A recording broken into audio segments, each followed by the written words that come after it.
সকলকে জানাচ্ছি শুভেচ্ছা ও ভালোবাসা। আশা করি সবাই ভালো আছেন, সুস্থ আছেন।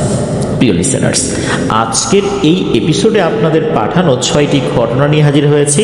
আশা করছি ঘটনাগুলো আপনাদের ভয়ের শিহরণ জাগাতে সক্ষম হবে ইনশাল্লাহ। ঘটনাগুলো কেমন লেগেছে এই এপিসোডের ঘটনাগুলো শোনার পর এই ভিডিওর কমেন্ট সেকশনে কিন্তু কমেন্ট করতে ভুলবেন না। স্পেশালি কোন ঘটনাটি বেশি ভালো লেগেছে, যেটা শুনে ভয়ের দারুণ এক অনুভূতি পেয়েছেন, সেই ঘটনাটি সম্পর্কে কিন্তু রিভিউ দিতে পারেন। এই জন্য আমাদের ফেসবুক পেজের গ্রুপ তো রয়েছে আপনাদের হরবল নামে, সেখানে গিয়েও আপনারা আপনাদের মতামত জানাতে পারেন। ফেসবুক পেজে কমেন্ট করতে পারেন আর ফেসবুক গ্রুপে পোস্ট করতে পারেন।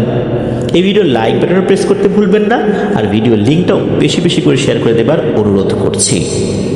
চলুন ঘটনায় চলে যাই। প্রথম যে ঘটনাটি আপনাদের সাথে শেয়ার করবে, এই ঘটনাটি আমরা পেয়েছি একজন রেমিটেন্স যোদ্ধা ভাইয়ের কাছ থেকে। ওনার নাম মোহাম্মদ হৃদয়। উনি বর্তমানে সৌদি আরবের রিয়াদে রয়েছেন। উনি যে ঘটনাটি শেয়ার করেছেন, এই ঘটনাটি মূলত ওনার বাবা এবং চাচার সাথে ঘটেছে। ওনাদের বাড়ি ব্রাহ্মণবাড়িয়া জেলার আশুগঞ্জ উপজেলার শরীফপুর ইউনিয়নের একটি গ্রামে। গ্রামের নামটি উনি উল্লেখ করেছেন, এমনকি ওই গ্রামে ওনাদের যে বাড়ি, ওই বাড়ির একটা বিশেষ নামও রয়েছে। সঙ্গত কারণে গ্রামের নাম এবং ওই বাড়ির নামটি উনি প্রকাশ করতে নিষেধ করেছেন বলে আমরা সেটা বলছি না। ঘটনাটির সময়কাল 1989 সালে। শীত শুরু হবে হবে ভাব এমন একটা সময়। ওনাদের বাড়ির কাছাকাছি একটা জায়গায় বেশ বড় দুটো শতবর্ষী কড়ই গাছ ছিল। তবে এখন নেই, 4 বছর আগে রাস্তার উন্নয়নের জন্য গাছ দুটি কেটে ফেলা হয়েছে। তো ওই সময় তো এই গাছ ছিল। এই যে হৃদয় ভাইয়ের বাবা এবং চাচা, ওনারা কিন্তু ওই বিলের মধ্যে ওই বর্ষাকালে যখন পানি আসে বা বর্ষার সময়টা যখন শেষ হয়ে যায়, শীত আসবে আসবে ভাব, তখন কিন্তু পানি অনেক কমে যায়। তখন কিন্তু বিভিন্ন জায়গায় যে পানিগুলো জমে থাকে, এখানে প্রচুর মাছ পাওয়া যায়। বর্ষাকালেও বিলের ওখানে ওনারা টং ঘর বানিয়ে জাল ফেলে মাছ ধরেন। আর বর্ষার শেষে শীতকাল যখন আসে, তখন যেখানে যেখানে পানি জমে থাকে ওখানেও কিন্তু টং ঘর বানিয়ে মাছ ধরেন। মাঝে মাঝে যেটি করেন তা হচ্ছে, এই হৃদয় ভাইয়ের বাবা গভীর রাত্রে চলে যান জাল ফেলার জন্য, জাল ফেলে বাড়িতে চলে আসেন। ওনার চাচা যান ওই জাল থেকে মাছ তোলার জন্য। আবার কখনো কখনো গভীর রাতে ওনার চাচা চলে যান বিলের মধ্যে, যেখানে যেখানে জাল ফেলার দরকার জাল ফেলার জন্য।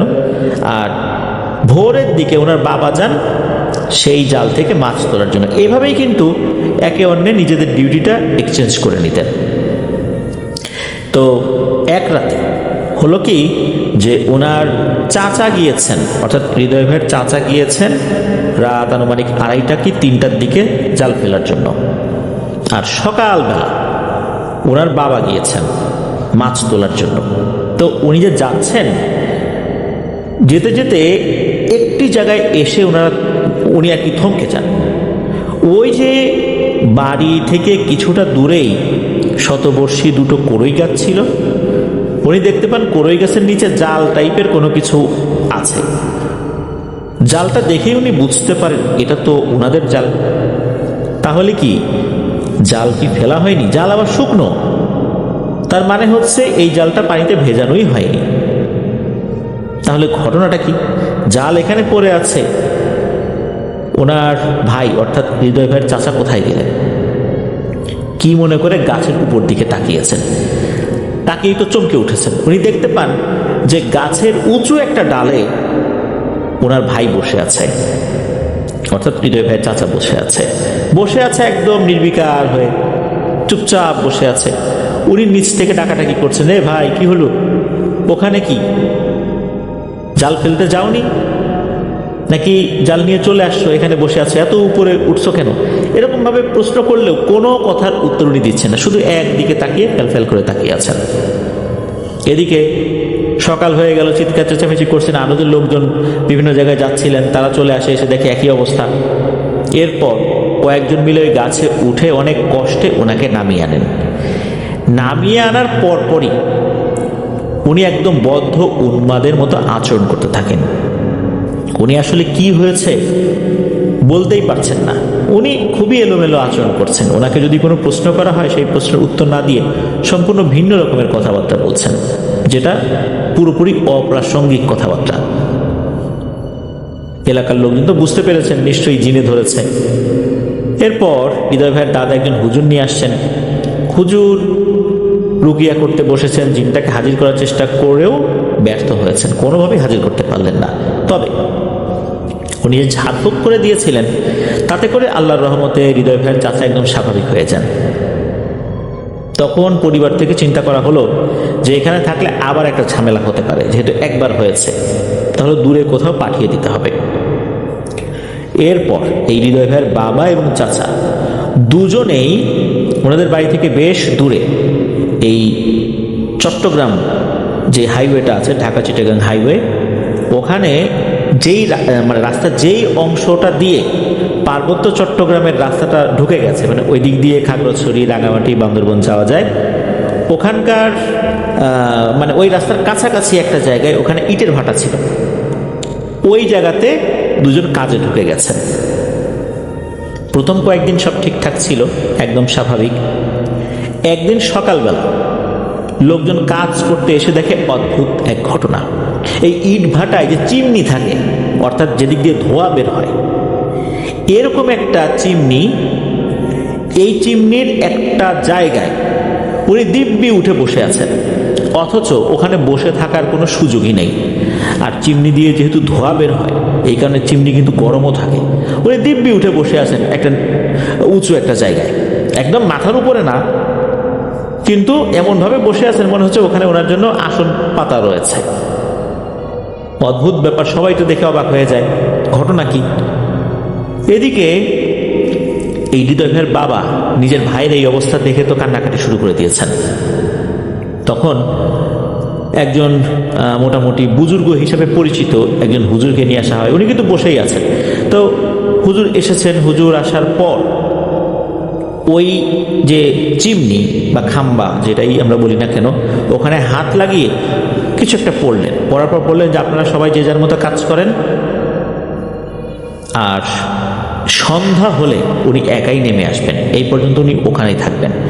সন্ধ্যার পর উনি যখন নেমে আসবেন, এরপর আমি আবার আসব, তারপর কাজ শুরু করব ইনশাল্লাহ। আশা করি উনি সুস্থ হয়ে যাবেন।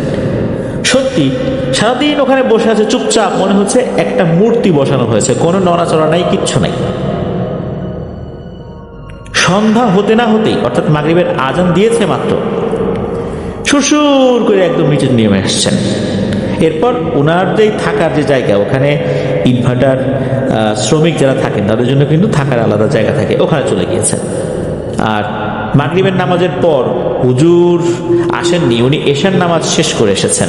কারণ যেহেতু একটু সময় লাগবে, এই জন্য উনি একবার এশার নামাজটা পড়েই চলে আসেন। ওখানে আসার পর একটা গোল বৃত্ত এঁকে তার মধ্যে বসানো হয়েছে ওই চাচাকে। এরপর হুজুর তো রুকিয়া শুরু করেছেন। প্রায় 1 থেকে 1.5 ঘন্টা পর চাচার শরীরে জিন হাজির হয়, কিন্তু কথা বলে না। অনেক চেষ্টার পর অবশেষে কথা বলতে শুরু করে। অদ্ভুত ব্যাপার হচ্ছে, এই জিনটার নাম সে বলে, তার নাম হচ্ছে বর্বর, তার নাম হলো বর্বর। জিজ্ঞেস করা হচ্ছে কেন ওকে ধরলাম? তখন সে জিন বলে আমি তো থাকতাম ওর বাড়ির কাছে কড়ই গাছে, ও জাল নিয়ে যাওয়ার সময় ওই কড়ই গাছের নিচে জল বিয়োগ করেছে, আর তার ছিটে ফোঁটা আমার শরীরে লেগেছে, এই জন্য ওকে আমি ধরেছি।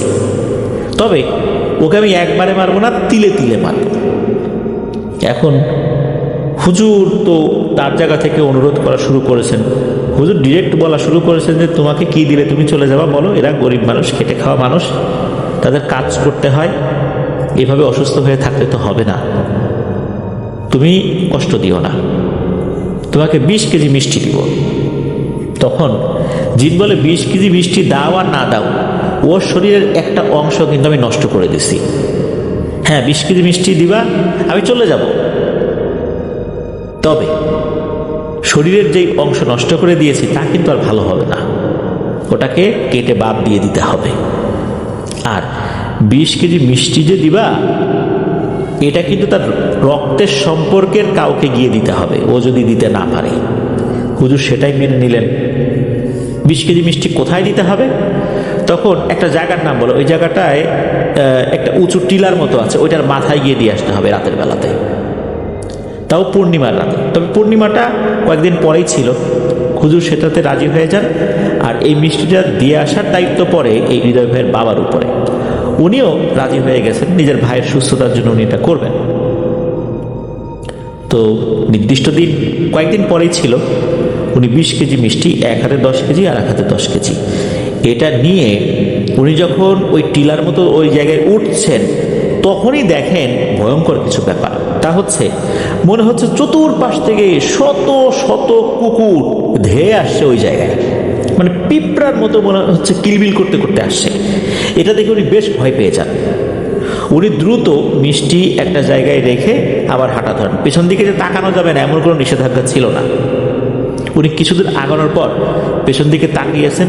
উনি দেখেন যে এত পরিমাণ কুকুর, উচ্চতা কিন্তু স্বাভাবিক কুকুরের মতোই, কিন্তু এত পরিমাণ কুকুর পুরো একটা জেলায় থাকে কিনা সন্দেহ। ওইখানে কোত্থেকে যে এত কুকুর চলে আসছে। এরপর উনি বেশ ভয় পেয়ে যান, দ্রুত চলে আসেন বাড়িতে। তারপর থেকে আল্লাহর রহমতে চাচার মধ্যে সুস্থতা দেখা গেলেও ওই যে একটা অঙ্গ নষ্ট করে দিয়েছে, আসলে কোন অঙ্গটা নষ্ট করে দিয়েছে? চাচা চোখে ঠিকঠাক মতো দেখছিলেন, হাত পা নাড়াতে পারছেন, তাহলে শরীর ভেতরের কোনো একটা অঙ্গ নষ্ট করে দিয়েছে। এরপর ওনার কিছু টেস্ট করানো হয়। টেস্ট করানোর পর দেখা গেল ওনার দুটো কিডনির মধ্যে একটা কিডনি পুরোপুরি ড্যামেজ হয়ে গেছে। পরবর্তীতে এই কিডনিটা বাদ দিতে হয়েছে। এই যে হৃদয় ভাইয়ের চাচা, উনি কিন্তু এখনো জীবিত আছেন। তবে এই যে এই ঘটনার পর থেকে হৃদয় ভাইয়ের বাবাও মাঝে মাঝেই অসুস্থ হন, আবার সুস্থ হয়ে যান, যেটা এখনো পর্যন্ত চলমান রয়েছে। ওনাদের দুজনের জন্য হৃদয় ভাই দোয়া চেয়েছেন। আমরা আপনাদের ওয়ার্ল্ডের পক্ষ থেকে দোয়া করি, আল্লাহ তাআলা ওনাদেরকে পরিপূর্ণভাবে সুস্থতা দান করুন। এটাই ছিল ঘটনা। প্রিয় লিসেনার, চলুন চলে যাব আমাদের এবারের থার্সডে নাইটের 205তম এপিসোডের দ্বিতীয় ঘটনায়।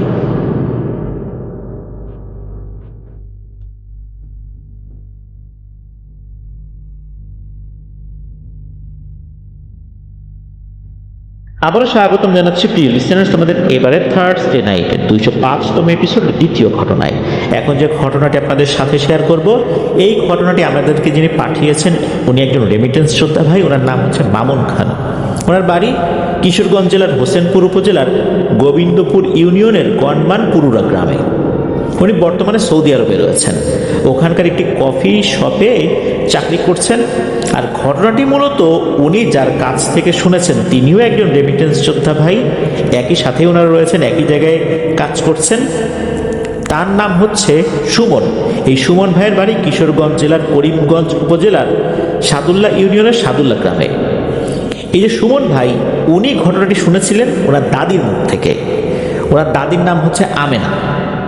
মূলত ঘটনাটি যার সাথে ঘটেছে, অর্থাৎ এই ঘটনাটির মূল ভিকটিম যিনি, তিনি কিন্তু এই আমেনা দাদির বান্ধবী। তার নাম ছিল রূপা। তো ঘটনার সময়কালটা 1953 সালের আশেপাশে হবে। ওই সময়ে এই গ্রাম অঞ্চলের প্রেক্ষাপটটা কেমন ছিল, রাস্তাঘাট কেমন ছিল, তা নিশ্চয়ই আমরা কিছুটা হলেও অনুমান করতে পারছি। আর ওই সময়ে কিন্তু বাল্য বিবাহের প্রচলনটা কিন্তু বেশিই ছিল, মেয়েদের অল্প বয়সে বিয়ে হয়ে যেত। আমেনা দাদির বয়স ছিল ওই সময় 14 বছরের কাছাকাছি, আর এই রূপার বয়সও কাছাকাছি ছিল। এই যে রূপা, এই রূপা হচ্ছে তার মা বাবার একমাত্র মেয়ে। ওই সময় কিন্তু আমেনা দাদি আর এই যে রূপা, ওনারা কিন্তু সরকারি প্রাথমিক বিদ্যালয়ে পড়তেন না, ওখানে একটা পাঠশালা ছিল, সেখানে গিয়ে লেখাপড়া শিখতেন। এই একই এলাকায় কালাম ওরফে কালু নামে একজন ব্যক্তি ছিলেন। তো সবাই তাকে কালু কবিরাজ বা কালাম কবিরাজ নামেই চিনতেন। তার বয়স ছিল ওই সময় 17 বছর। তখনও কিন্তু সে ওই কবিরাজ হয়নি। এই যে আমেনা দাদি আর এই রূপা দাদি আমরা বলবো, তো আমেনা দাদি রূপা দাদি তারা একসাথে ওই পাঠশালায় যায়। আর যাওয়ার যে পথটা, এটা কিন্তু এই কালাম কবিরাজের বাড়ির সামনে দিয়ে। রূপাকে দেখে সে পছন্দ করে, কারণ পছন্দ করার মতো চেহারা তার ছিল। এদিকে রূপা তো সরাসরি না করে দেয়।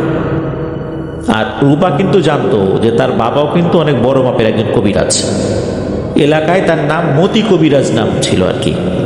ওই সময়ে ওই এলাকার কাউকে সাপে কামড় দিলে বা জিনে ধরলে মতি কবিরাজ চিকিৎসা করতেন, অনেকেই আল্লাহর রহমতে তার চিকিৎসায় ভালো হয়েছে। আর যেহেতু বাবার একটা যথেষ্ট পরিচিতি ছিল এলাকায়, এই কারণে রূপা অন্য কাউকে পাত্তা দেওয়ার মতো সময় আসলে সে যে সময় যে তার থাকবে বা সময় দেবে এরকম সে চিন্তাই করতো না। আর তাছাড়া কালাম তো ওরকম কোনো কাজও করে না, বাড়িতেই থাকে, আর তাদের পারিবারিক অবস্থাও ওরকম ভালো ছিল না। তাছাড়া ওই সময় এলাকায় একটা ছেলে একটা মেয়ের সাথে সম্পর্ক করবে, সম্পর্ক করে বিয়ে করবে, এটা কিন্তু গ্রামীণ পরিবেশে কোনোভাবেই মেনে নেওয়া হতো না। এই সমস্ত কারণেই রূপা এগুলোতে কোনোভাবেই পাত্তা দিত না।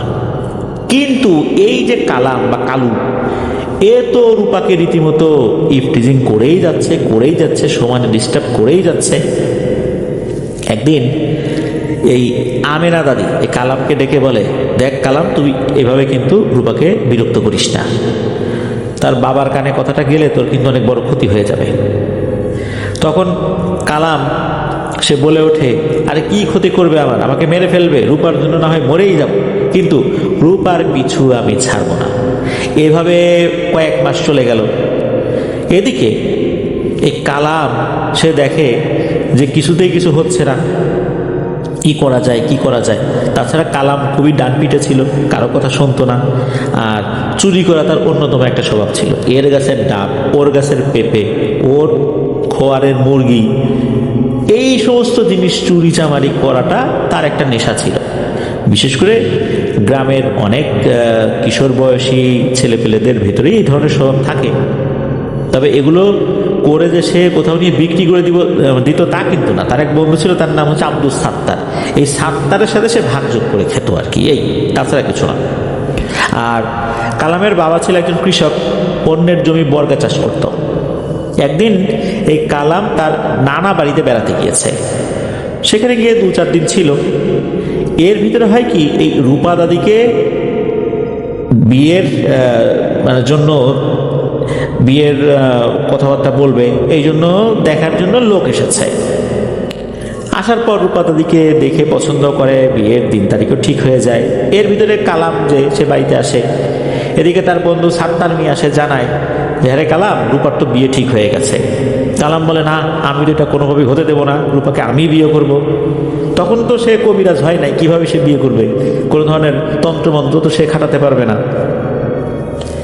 তো সাত্তারের মুখে রূপার বিয়ে ঠিক হওয়ার কথা শুনে ওই সময় কালাম তাড়াহুড়া করে রূপাদের বাড়িতে চলে যায়। বাড়ির সামনে গিয়ে উকিঝুঁকি মারছে। এদিকে মতি কবিরাজ এই জিনিসটা দেখে ফেলেছে। সে কালামের কাছে গিয়ে বলে, কিরে কালাম, তুই আমার বাড়ির সামনে উকিঝুঁকি দিচ্ছিস কেন? তখন কালাম এই মতি কবিরাজের মুখের উপরে বলে দেয়, আমি আপনার মেয়েকে দেখতে এসেছি, তার সাথে আমার সম্পর্ক আছে। মতি কবিরাজ বলে, তুই জানিস তুই কি বলতেছিস? তুই আমার মেয়েকে দেখতে আসছিস? আমি তো জানি তুই ওকে বিরক্ত করিস। তুই জানিস না যে আমার মেয়ের বিয়ে ঠিক হয়েছে পাশের গ্রামের লতিফ মিয়ার সাথে? যা, এখান থেকে চলে যা। সে ওখান থেকে চলে আসে। আসার পর সে ওই পাশের গ্রামে ওই লতিফ মিয়ার কাছে যায় এবং গিয়ে বলে যে, ভাই, এই রূপার সাথে আমার 3 বছরের সম্পর্ক, এই রূপা কোনোভাবে বিয়েতে রাজি না, তার মা বাবা জোর করে বিয়ে দিচ্ছে। এদিকে এই যে ভদ্রলোক আব্দুল লতিফ, উনি একজন আপাদমস্তক ভদ্রলোক ছিলেন, তখনকার সময় শিক্ষিত একজন মানুষ। উনি তো সব ঝামেলায় জড়াবেন না। উনি লোক মারফত মতি কবিরাজের বাড়িতে লোক পাঠিয়ে বিয়ে ভেঙে দেন। তখন মতি কবিরাজ এটা ভালোভাবে নেননি, কেননা একটা মেয়ের বিয়ে ভেঙে গেলে তার আবার বিয়ে হওয়াটা কঠিন হয়ে যেত ওই সময়ের প্রেক্ষাপটে। এখনও গ্রামীণ পরিবেশে এটা নিয়ে কিন্তু অনেক কথা হয়। কিন্তু কেন এই বিয়েটা ভেঙে দিচ্ছে এটা জানার অধিকার তো মতি কবিরাজের আছে। তার মেয়ের বিয়ে ভেঙে দিচ্ছে এমনি এমনি, কি কারণ? তখন নাকি এই বিষয়টা খুলে বলে যে, আপনার মেয়ের সাথে তো এই একই গ্রামের আর একটা ছেলে, তার নাম হলো কালাম, তার সম্পর্ক, আপনারা জোর করে মেয়েকে বিয়ে দিচ্ছেন। পরে দেখা যাবে যে বিয়ের পরেও এদের মধ্যে সম্পর্ক বিদ্যমান থাকবে। অযথা সংসারে অশান্তি হবে, সুতরাং আমি এসব ঝামেলায় জড়াবো না। এই ধরনের কথাবার্তাই বলে পাঠিয়েছেন আর কি। এই কথা শোনার পর মতি কবিরাজ খুবই মনে কষ্ট পান যে কালাম এইভাবে আমার মেয়েটার বিয়ে ভেঙে দিল। এটা শোনার পর উনি আসলে মনে কষ্ট পেয়েছেন, আবার একটা বড় সিদ্ধান্ত নিয়েছেন। এমন সিদ্ধান্ত নিয়েছেন যাতে করে এই কালাম আর কখনো সোজা হয়ে দাঁড়াতে না পারে। ওই দিন রাত্রেই এই মতি কবিরাজ সাপ চালান দিয়েছে। ঘুমের মধ্যে সেই সাপ এই কালামকে গিয়ে কামড়ে দিয়েছে। কালাম স্বপ্নের মধ্যে দেখছে যে একটি সাপ তাকে কামড় দিয়েছে। এদিকে সকাল সে আর ঘুম থেকে উঠতে পারে না, শরীর একদম অবশ হয়ে গেছে, এমন একটা অবস্থা। তার মা ডাক দিতে গিয়েছে, তার মা দেখছে ছেলে তাকিয়ে আছে, চোখের পলক ফেলছে, কথা বলতে পারছে না, কিন্তু মুখ দিয়ে লালা ঝরছে, আর তার পায়ের উপর দুটো দাগ রয়েছে আর কি। এটা দেখে তার মা চিৎকার দেয় যে আমার ছেলেকে সাপে কেটেছে। এদিকে তার বাবার নাম ছিল জয়নাল মিয়া, সেও ছুটে আসে, এসে দেখে কালামের এই অবস্থা। এখন ওই গ্রামে সাপে কাটা রোগীর চিকিৎসা কে করতে পারে? মতি কবিরাজ। মতি কবিরাজকে গিয়ে খবর দেওয়া হয়, যেহেতু এলাকায় তার ওঝা হিসেবে একটা সুখ্যাতি আছে, বিশেষ করে সাপে কাটা রোগীর ট্রিটমেন্টের বিষয়ে তার যথেষ্ট পারদর্শিতা ছিল। মতি কবিরাজ আসে, এসে দেখে এই অবস্থা, বলে ওকে ঘর থেকে বাইরে বের করো। এরপর মতি কবিরাজ সে তার কাজ শুরু করেছে। সে বলে যে হ্যাঁ, ও উঠবে, বসবে, কথা বলবে, কিন্তু ও কিন্তু আর কোনোদিন হাঁটতে পারবে না। মতি কবিরাজ বিষ নামানোর নাম করে এমন কিছু করেছিল যার কারণে এই কালামের দু পা পুরোপুরি প্যারালাইজড হয়ে যায়। এদিকে মতি কবিরাজ হাসতে হাসতে চলে যায়। এভাবে দেখতে দেখতে একটি বছর চলে যায়, আর যে কালাম পুরোপুরি ঘরবন্দি হয়ে যায়। এলাকার মানুষজন অবশ্য কিঞ্চিত খুশি হয়েছিল, কারণ এই ছেলেটা অনেককেই বিরক্ত করত। ওই যে বললাম, কারো গাছের ডাব, কারো গাছের আম, কারো গাছের পেঁপে, এই সমস্ত জিনিসগুলো চুরি করত। আর একটা বিষয়, এই যে রূপা দাদি, ওনার ওই বিয়েটা ভেঙে যাবার পর আর কোনো ঘর থেকে বিয়ে আসছিল না। এভাবে কিন্তু একটি বছর চলে গিয়েছে। শীতকাল চলে আসে। আগেকার দিনে তখন কিন্তু শীতকালে গ্রাম বাংলায় যাত্রাপালা, সার্কাস এগুলো কিন্তু হতো। তো ওইখানে একটা যাত্রাপালা এবং সার্কাসের আয়োজন করা হয় আর কি। যারা এটা করেন, বিশেষ করে এই যে সার্কাসের যারা কলাকুশলী আর কি, তো ওনারা এই ধরনের কলাকৌশল যেগুলো দেখান, ওনারা কিন্তু ওখানে ছোট ছোট ঘর তৈরি করেন, ছাপড়া ঘরের মতো বা টিন দিয়ে ছোট ছোট ঘর তৈরি করেন। তো হয় কি, এই কালাম বাড়ির সামনে একটা চেয়ারের উপর বসে আছে, মাঝে মাঝে তাকে বাড়ির বাইরে এনে ওই রোদ তাপানোর জন্য বা রোদ পোহানোর জন্য তাকে কিন্তু বাইরে বসিয়ে রাখা হতো। কালাম বসে আছে, তো ওই সার্কাস বা যাত্রাপালার কোনো একজন ব্যক্তি ওই দিক দিয়ে যাচ্ছিলেন। সে কালামের দিকে এক দৃষ্টিতে তাকিয়ে আছে, অনেকক্ষণ যাবৎ তাকে দেখে। এরপর আস্তে আস্তে কালামের কাছে আসে, এসে বলে, কি বাবা, তোমার কি হয়েছে? তখন পাশে কিন্তু এই যে সাত্তার মিয়া ছিল, তার বন্ধু। কালাম কিছু বলে না, আসলে কালাম বলে না, কি বলবে, বলারই বা কি আছে। তখন সাত্তার মিয়া বলে, এই ব্যাপার, তাকে তো সাপে কেটেছিল, ওই সাপের বিষ নামানোর সময় দুটো পা প্যারালাইজড হয়ে গেছে। তখন বলে যে আচ্ছা ঠিক আছে, বুঝতে পারলাম, যাও ওকে ঘরের ভিতরে নিয়ে যাও, এখন আর রোদে রাখার দরকার নেই, আমি তোমাদের ঘরে আসতেছি। তখন এই সাত্তার মিয়া ধরাধরি করে কালামকে বাড়ির ভিতরে নিয়ে আসে।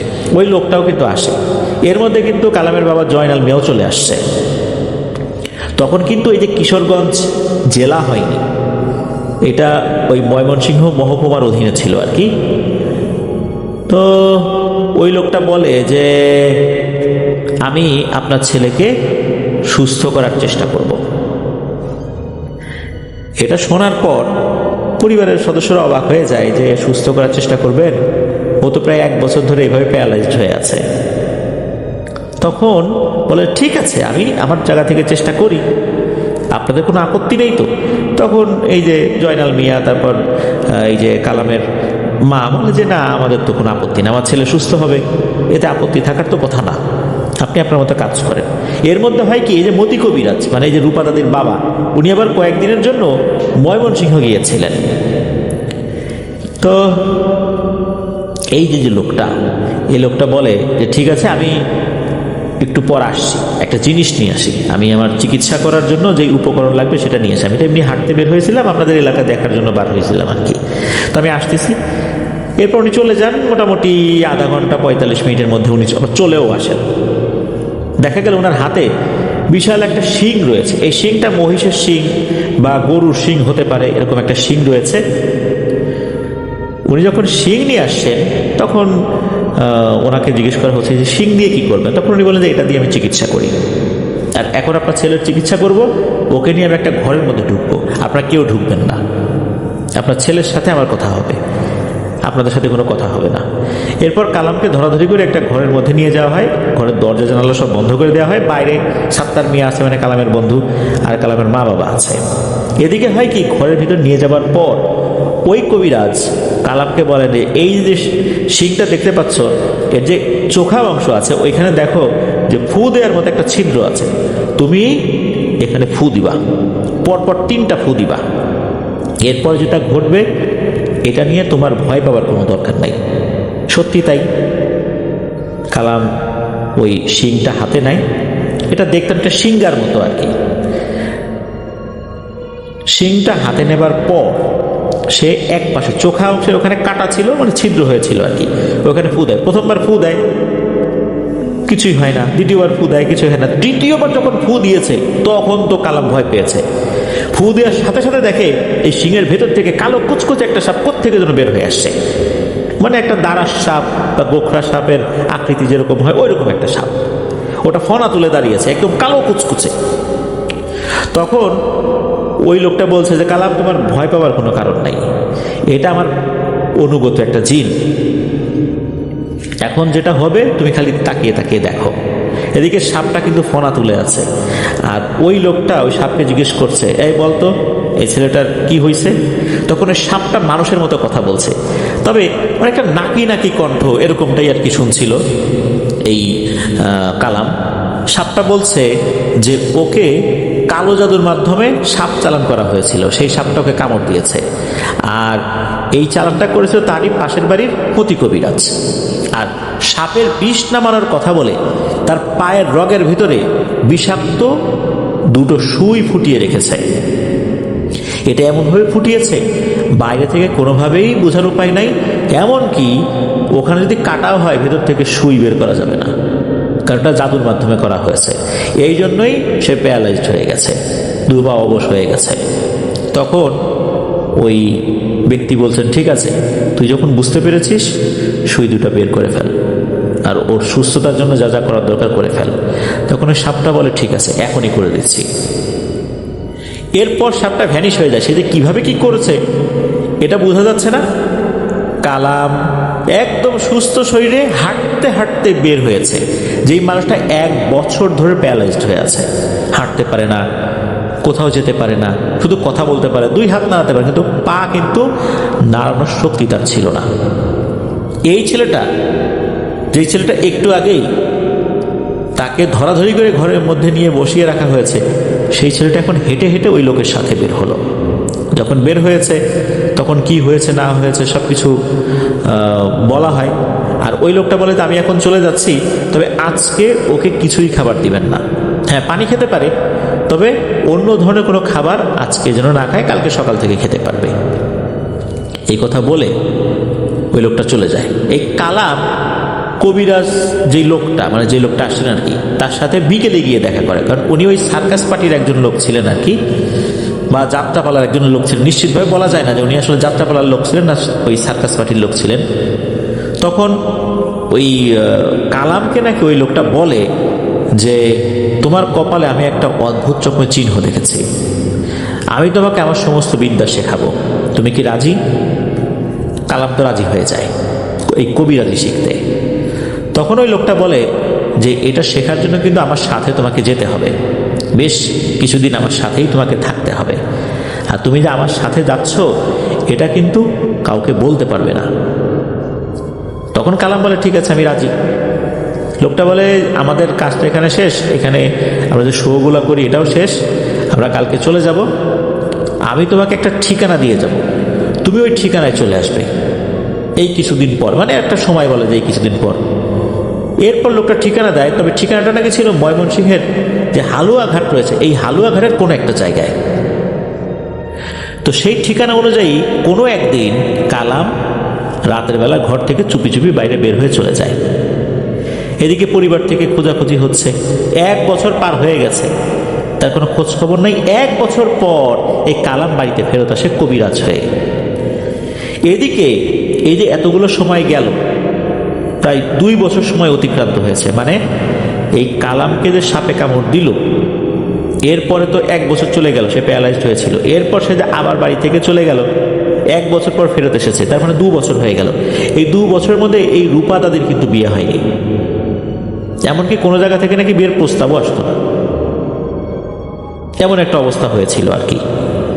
তার উপর যে কোনো কালো জাদু করা হয়েছে বা এরকম কোনো কিছু কিন্তু না, কারণ এই যে মতি কবিরাজ মানে রূপা দাদির বাবা, উনি তো কবিরাজি জানতেন, উনি নিজের জায়গা থেকে তদবির করেছিলেন। মূলত যেটা হয়েছিল তা হচ্ছে যে গ্রামে কারো বিয়ে যদি একবার ভেঙে যায় তাহলে কিন্তু বিয়ে হওয়াটা কঠিন। তারপর আবার কথা উঠেছে এই রূপা দাদির সাথে 3 বছর সম্পর্ক ছিল হচ্ছে এই কালামের। তখন তো মানুষের মধ্যে কানা ঘষা শুরু হয়ে গেছে, বিয়ের প্রসঙ্গ উঠলেই এই কথা ও ওই কথা বলে কিন্তু বিয়ে ভেঙে দিত, বা যারা পাত্রী দেখতে আসবে তারা যখন আশেপাশের লোকজনের কাছ থেকে শুনতো তারা বলতো তার তো বিয়ে এই কারণে ভেঙে গেছে, তখন তারা কিন্তু আর আগাতই না। এই কারণেই মূলত 2 বছর আসলে ওভাবে তার বিয়ের কোনো প্রস্তাবনাও আসেনি, এটাই অনুমান করা হয় আর কি। তো যাই হোক, 1 বছর পরে ফেরত এসে তার বন্ধু সাত্তারের সাথে দেখা করে। সাত্তারও তো এই 1 বছর পর তার বন্ধুকে দেখে খুব খুশি হয়। সাত্তারের সাথে এই কালামের প্রথম কথাই ছিল, কিরে সাত্তার, রূপার কি অবস্থা? এই কথার উত্তর না দিয়ে তখন সাত্তার বলে, সে কথা পরে বলতেছি, আগে বল তুই এতদিন কোথায় ছিলি? তখন কালাম বলে, বলবো, সবই বলবো। এরপর তার বাড়িতে যখন আসলে সে ফেরত এসেছে, মা বাবা তো অনেক খুশি, 1 বছর পর ফেরত এসেছে। জিজ্ঞেস করে তুই কোথায় ছিলি? তখন কালাম বলে যে আমি অমুক জায়গায় ছিলাম, আর ওই যে লোকটা আমাকে চিকিৎসা করতে আসছিল আমি তার কাছে ছিলাম এই 1 বছর। তো এরকমটা বলে যে সে কোথায় ছিল। এখন তো বলতে আর কোনো সমস্যা নাই।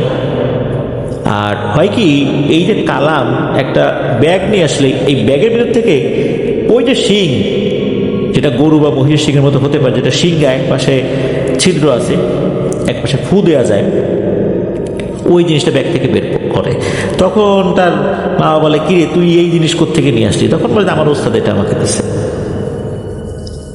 এর কয়েকদিন পর সাত্তার আর কালাম এক জায়গায় বসে আছে। তখন কালাম বলছে যে, সাত্তার দেখ, এই রূপা আমাকে পাত্তা দিত না, কিন্তু এখন এমন একটা কাজ করব, দেখবি অল্প কিছু সময়ের মধ্যে রূপা এখানে হাজির হবে। সাত্তার তো বিশ্বাসই করে না এটা সম্ভব, তার তো বিশ্বাসই হয় না।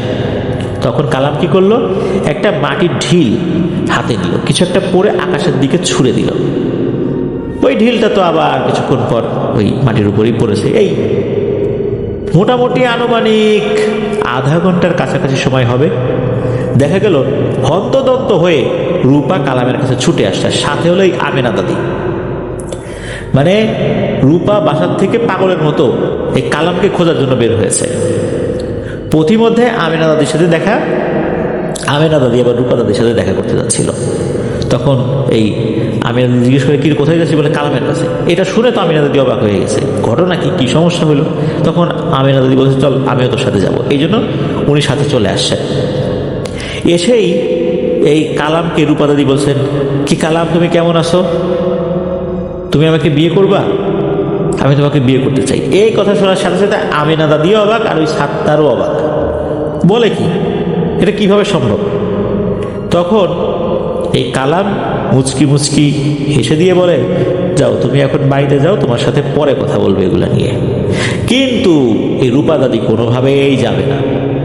সে বলে যে, আমি বাসার থেকে বের হয়ে আসছি, আমি তোমাকে বিয়ে করবো, তোমার সাথেই আমি যাবো, তুমি যেখানে নিয়ে যাও আমি সেখানেই যাবো। অনেক বুঝিয়ে শুনিয়ে আমেনা দাদির সাথে এই কালাম রূপাকে পাঠিয়ে দেয়। এদিকে এই সাত্তার বোঝাই, তুই এটা কিভাবে করলি? তখন কালাম বলে, বলবো রে বলবো, তোকে একদিন সবই বলবো, অপেক্ষা কর। এদিকে হয় কি, এই যে আমেনা দাদির বাবা, উনি পুকুরে মাছ ধরার সময় একটা সাপে কামড় দেয়। মতি কবিরাজ কানা হয়, সাপে কামড় দিলে কিভাবে বিষ নামানো হয় এলাকার মানুষ তো সেটা দেখতে চায়, মানুষ কিন্তু ছুটে এসে দেখতো। তো মতি কবিরাজ চেষ্টা করছে তার পদ্ধতিতে। ওই সময় নাকি সেখানে কালাম এসে হাজির হয়, এসে দেখছে যে কি হচ্ছে না হচ্ছে। এদিকে এই যে মতি কবিরাজ এত চেষ্টা করছে, বিষ আর নামে না। এটা দেখে কালাম মতি কবিরাজকে বলে, কি চাচা মিয়া, বিষ নামাতে পারেন না? আপনি আর কোনোদিনই পারবেন না। এতটুকু ছেলেপেলের মুখে এরকম অভিজ্ঞ লোকের কানে যদি এই কথা যায়, তাহলে তার শরীরে রাগ উঠে যাবে, এটাই স্বাভাবিক। তখন রাগ করে মতি কবিরাজ বলে ওঠে, এই বেটা, আমি পারবো না, না তা তুই করে দেখা। কালাম কবিরাজ বলে, সেটা তো আসলে আমার কোনো কাজ না, আপনি এসেছেন, আপনি করে দেখান, আমাকে তো আর কেউ ডেকে আনিনি। তখন কালাম কবিরাজ মানে এই কথা বলেছে। তখন এই মতি কবিরাজ বলছে যে আমি বলছি, তুই কর। তখন মতি কবিরাজ যখন এই কথা বলছে, তখন কালাম কবিরাজ বলতেছে যে এইনারা তো বলে না, আপনি বললেই কি হবে নাকি? ওনারা একবার বললে দেখাক, আমি এখনই বিষ নামিয়ে দেখাবো। তখন মতি কবিরাজ রেগে গিয়ে বলে, আমি তোকে বলছি এখনই নামিয়ে দেখা। কালাম কবিরাজ এমন একটা ভাব করলো, এটা তার বা হাতের খেলা। সে এগিয়ে গিয়ে ঠিক যেখানে সাপে কামড় দিয়েছে তার ঠিক একটু উপরে হাত দিয়ে টাচ করেছে। সবাই দেখছে যে এই যে সাপে কামড় যে দিয়েছে, যেখানে ছিদ্র হয়ে গেছে, দাঁতের কারণে যেখানে ছিদ্র হয়ে গেছে, ওখান দিয়ে গল গল করে রক্ত পড়ছে। কিছুটা রক্ত পড়লো, এরপর রক্ত বন্ধ হয়ে গেল। এরপর দেখা গেল রুগী উঠে বসেছে, দিব্যি সুস্থ। সবাই তো অবাক, সবার মুখে মুখে রটে গেল যে গ্রামে মতি কবিরাজ থেকেও বড় কবিরাজের আবির্ভাব করেছে। এটা হচ্ছে কালাম। কালাম এখন মস্ত বড় কবিরাজ হয়ে গেছে। আর চোখের সামনে এরকম একটা ঘটনা দেখে মতি কবিরাজ খুব অপমানিত হলো, মানে সে এমন লজ্জা পেয়েছে। এরপর সে মাথা নিচু করে ওখান থেকে চলে গেল। গ্রামে ছড়িয়ে গেল কালাম এখন মস্ত বড় কবিরাজ। সবাই কালামের সাথে কবিরাজ নামটা জুড়ে দিল, মানে কালাম কবিরাজ। এদিকে এই যে মতি কবিরাজ, তার মনের মধ্যে তো অনেক জিদ যে এরকম একটা অল্প বয়স্ক ছেলের কাছে অপমানিত হতে হলো। ওই রাত্রেই মতি কবিরাজ আবার সাপ চালান করে দেয় কালাম কবিরাজের ঘরে। কালাম কবিরাজ শুয়ে আছে, হঠাৎ করে কিছু একটা এসেছে, এটা কিন্তু কালাম কবিরাজ বুঝতে পেরেছে। তখন কালাম কবিরাজ যে ঘুমিয়ে গেছে বিষয়টা এরকম না, সে জেগেই ছিল। সাপটাকে সে দেখে, দেখার পর হাত বাড়িয়ে দেয় সামনে, একদম পোষা পাখির মতো। এই সাপটা মনে হলো উড়ে এসে কালাম কবিরাজের হাতের উপরে বসে। তখন সে আস্তে করে একটা হাড়ির মধ্যে সাপটাকে রেখে দিয়ে ওই মাথার উপরে কোনো কিছু একটা রেখে দেয় আর কি। এরপর সে ঘুমিয়ে যায়। সকালবেলা ওই হাড়ি সহ সাপ নিয়ে মতি কবিরাজের বাড়িতে সে হাজির। সাথে রয়েছে সাত্তার মিয়া, তার বন্ধু। তখন এই কালাম কবিরাজ এই মতি কবিরাজকে বলে, কি চাচা মিয়া, এসব ছোটখাটো জিনিস দিয়ে কাজ করলে হবে? নাও তোমার সাপ নাও, পারলে আরো বড় কিছু পাঠাইও, তখন দেখা যাবে। এই বলে ওই জিনিসটা দিয়ে কালাম কবিরাজ চলে আসেন সাত্তার মিয়াকে নিয়ে। আসার সময় সে সাত্তার মিয়াকে বলে, সাত্তার রে, আজকে তোকে একটা জিনিস দেখাবো। সাত্তার বলে, কি দেখাবি? কালাম কবিরাজ বলে, আচ্ছা বলতো তোর এখন কি খেতে ইচ্ছে করছে? তখন সাত্তার মিয়া বলে, দোস্ত, আমার তো এখন গরম জিলাপি খেতে ইচ্ছা করছে। তখন কালাম কবিরাজ বলে, চোখ দুটো বন্ধ কর। তখন সাত্তার মিয়া একটু চোখ বন্ধ করে, 1 মিনিটের মতো কাছাকাছি সময় হবে আর কি। সে বলে, এখন চোখ খোল। চোখ খুলে দেখে গরম গরম জিলাপি, মানে ধোয়া উঠছে এমন একটা অবস্থা, মানে এত গরম যে এখন মুখে দিলে মুখ পুড়ে যাবে, কিছু সময় অপেক্ষা করতে হয়েছে। তখন কালাম কবিরাজ বলে, এগুলো সবগুলা খা, কোনো সমস্যা নেই। তো তারা খায়। সাত্তার মিয়া তো খুবই অবাক। কিশোরগঞ্জে কিন্তু একটা ঐতিহ্যবাহী খেলা হচ্ছে নৌকা বাইচ। বিভিন্ন জায়গায় নৌকা বাইচ হতো, এখন অনেকটা কমে গেছে। কালাম কবিরাজের নানা বাড়ি ছিল হলো মিঠামই। মিঠামইনে কিন্তু সবসময় নৌকা বাইচ হতো, বিশেষ করে এই বর্ষাকালে আর কি। তো কালাম কবিরাজ তার বন্ধু সাত্তার মিয়াকে নিয়ে নৌকা বাইচ দেখার জন্য তার নানা বাড়িতে গিয়েছে। তো যেদিন নৌকা বাইচ, ওদিন মোটামুটি প্রায় ৪৫ থেকে ৫০টা নৌকা এসেছিল। কালাম কবিরাজ সাত্তারকে বলে, এই তুই দেখবি একটা জিনিস, সেটা হলো এই যে নৌকাগুলো যাচ্ছে এরা ঠিক মাঝখানে গিয়ে আটকে যাবে, 3টা নৌকা পানির পাকে তলিয়ে যাবে, আর এই 3 নৌকাতে যারা যারা ছিল প্রত্যেকেই একদম নদীর তলদেশে চলে যাবে, আর একটা নৌকা আছে পেছন থেকে আগাতে আগাতে সেই শুধু সামনে যাবে, আর কেউ কিন্তু যেতে পারবে না। শোন, তুই এই নৌকা বাইচ আয়োজক কমিটির কাছে গিয়ে বল আজকে যেন নৌকা বাইচ না হয়। সাত্তার গিয়ে দেখে ওখানে সমস্ত গণ্যমান্য ব্যক্তিরা, ওখানকার গ্রামের যারা নেতৃস্থানীয় ব্যক্তি ছিলেন তারা ওখানে বসে আছেন, সরকারি লোকজনও বসে আছে। এদিকে সাত্তার মিয়া ভয়ে ভয়ে ওখানে গিয়ে এই কথা যখনই বলছে, ওখানকার একজন ব্যক্তি ঠাস করে তার গালে একটা চর বসিয়ে দিয়েছে। চর বসিয়ে দিয়ে বলে, দিন দুপুরে নেশাপানি করে আসছো এখানে না, যা ভাগ বেটা, পাগল ছাগল কোথাকার। তখন সে তো চর একটা এমন খেয়েছে যে মুখের উপর হাত দিয়ে মুখ ঘষতে ঘষতে সে এই কালামের কাছে এসে বলে, তোর জন্য আমি এখন এত জোরে একটা চর খাইলাম, আমাকে নেশাখোর বললো, পাগল বললো। এ কথা শোনার পর কালাম কবিরাজও ওইখানে গেল, গিয়ে ওই একই কথা বলল। এবারে অবশ্য কালাম কবিরাজকে চর থাপ্পড় না মারলেও কোত্থেকে একটা দড়ি নিয়ে এসে এই কালাম কবিরাজ সাত্তার মিয়াকে একটা গাছের সাথে টাইট করে বেঁধেছে, যে এই দুইটা এখন এই বাইচের মধ্যে একটা ঝামেলা পাকাবে, আর কাউকে যেন এই ধরনের উদ্ভট কথাবার্তা বলতে না পারে। এই দুটা বাইচ শেষ হওয়ার আগ পর্যন্ত এই গাছের সাথেই আটকানো থাকবে। কালাম কবিরাজের কথা তো কোনো দামই দেয় নাই, উল্টো এই দুইটাকেই গাছের সাথে বেঁধেছে। শুরু হয়ে গেল বাইচ। এদিকে ওই কালাম কবিরাজ বলতেছে যে আজকে যে ঘটনা ঘটবে তার জন্য কিন্তু আপনারাই দায়ী, মনে রেখেন। এদিকে কালাম কবিরাজ সাত্তার মিয়াকে ইশারা করে বলছে, ওই দেখ সামনে ওই যে নৌকাটা দেখা যায় না, ওই নৌকাটাই শুধু সামনে আগাতে পারবে, আর একটাও আগাতে পারবে না, দেখিস। এদিকে নৌকা বাইচ শুরু হয়ে গেল। সত্যি দেখা গেল হঠাৎ করেই একটা জায়গায় এসে সবগুলো নৌকা আটকে গেছে, মনে হচ্ছে কোনো নৌকাগুলোই আগাচ্ছে না, তারা চেষ্টা করছে কিন্তু আগাচ্ছে না।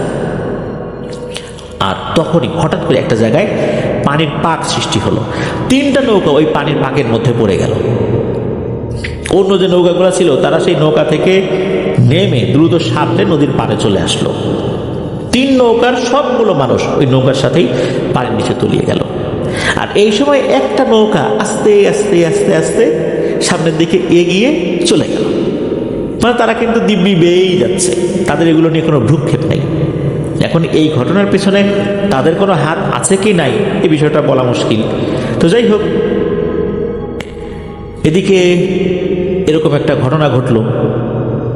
এরপর লোকজনের মাথায় আসলো, আরে এই যে দড়ি দিয়ে বেঁধে রেখেছি 2টা লোককে, এরা তো ঠিকই বলছিল। তারা গাছের কাছে গিয়ে দেখে নাই, দড়ি ওখানেই আছে, 2জন লোক নাই। তখন লোকজন বুঝতে পারছে এদের কোনো আধ্যাত্মিক ক্ষমতা আছে, এই জন্য দড়ি এখানেই পড়ে আছে, কিন্তু এরা এখান থেকে চলে গেছে। এদেরকে কে চেনে? একজন বলল, আর একে তো চিনি, এর নাম হলো কালাম, এখন কবিরাজি শিখেছে, আর সাথে তার চেলা সাত্তার মিয়া। তার বাড়ি কোথায়? খোঁজ খবর নিয়ে ওখানকার যিনি চেয়ারম্যান ছিলেন আর কি, তার নাম ছিল তোতা মিয়া। এই তোতা মিয়া আরো কয়েকজন লোককে নিয়ে ওই কালাম কবিরাজের বাড়িতে গেছে। গিয়ে দেখে কালাম কবিরাজ আর সাত্তার মিয়া দিব্যি বসে বসে গরম ভাত খাচ্ছে বাড়ি। তখন এরা বলছেন যে আচ্ছা, এই যে ঘটনাটা ঘটলো, এখন কি করা যায়, তোমাদের সাথে তো খারাপ আচরণ করছি, এই জন্য আমরা দুঃখিত, ক্ষমা চাচ্ছি, কিছু একটা করো। তখন নাকি কালাম কবিরাজ কাগজে কিছু একটা লিখে দেয়। এটা ঠিক কোন ভাষায় লেখা হয়েছিল এটা জানা যায় না। তখন কালাম কবিরাজ বলছিল যে এই কাগজটা একজন সাহসী পুরুষ লোকের হাতে দিবেন, যেইখানে গিয়ে নৌকাটা ডুবেছে ওই জায়গায় গিয়ে তাকে 7টা ডুব দিতে হবে। এই কাগজটা হাতে নিয়ে 6 বার ডুব দিবে, আবার উঠবে, কোনো সমস্যা নেই। 7 বার ডুব দেওয়ার পর, মানে 7ম ডুবে গিয়ে সে হাতের এই কাগজটা পানির ভিতরে ছেড়ে দিবে, এরপর সে চলে আসবে উপরে। সত্যি তাই করা হলো। একজন লোককে দিয়ে এই কাজটি যখনই করা হয়েছে, সে ওই সপ্তম ডুবে ওই কাগজটা পানিতে ছেড়ে দিয়ে আবার সাথে যখনই উপরে চলে এসেছে তখনই মনে হলো পানিতে পাক সৃষ্টি হয়েছে, যেভাবে ঘন্টাখানেক আগে পাক সৃষ্টি হয়েছিল। এই পাক যখন সৃষ্টি হয়েছে তখন দেখা গেল ওই যে 3টা নৌকায় ভেসে উঠেছে পানির নিচ থেকে, আর 10টা লাশ ভেসে উঠেছে, একটা লাশ পাওয়া যায়নি। মানে ওই যে 3টা, এই 3টা নৌকাতে নাকি 11 জন ব্যক্তি ছিল সব মিলিয়ে। ছোট ছোট নৌকা ছিল ওই 3টা নৌকা। তখন কালাম কবিরাজ জানিয়েছিল যে ওই একজনকে পাওয়া যাবে না, এই একজনকে বিশেষভাবে বলি দেয়া হয়েছে। এই 10 জনকেও মেরে ফেলা হয়েছে, তবে এই একজনকে কোনোভাবেই পাওয়া যাবে না। তো যাই হোক, এরকম একটা ঘটনা ঘটে। এরপর আরো অনেক ধরনের ঘটনাই রয়েছে।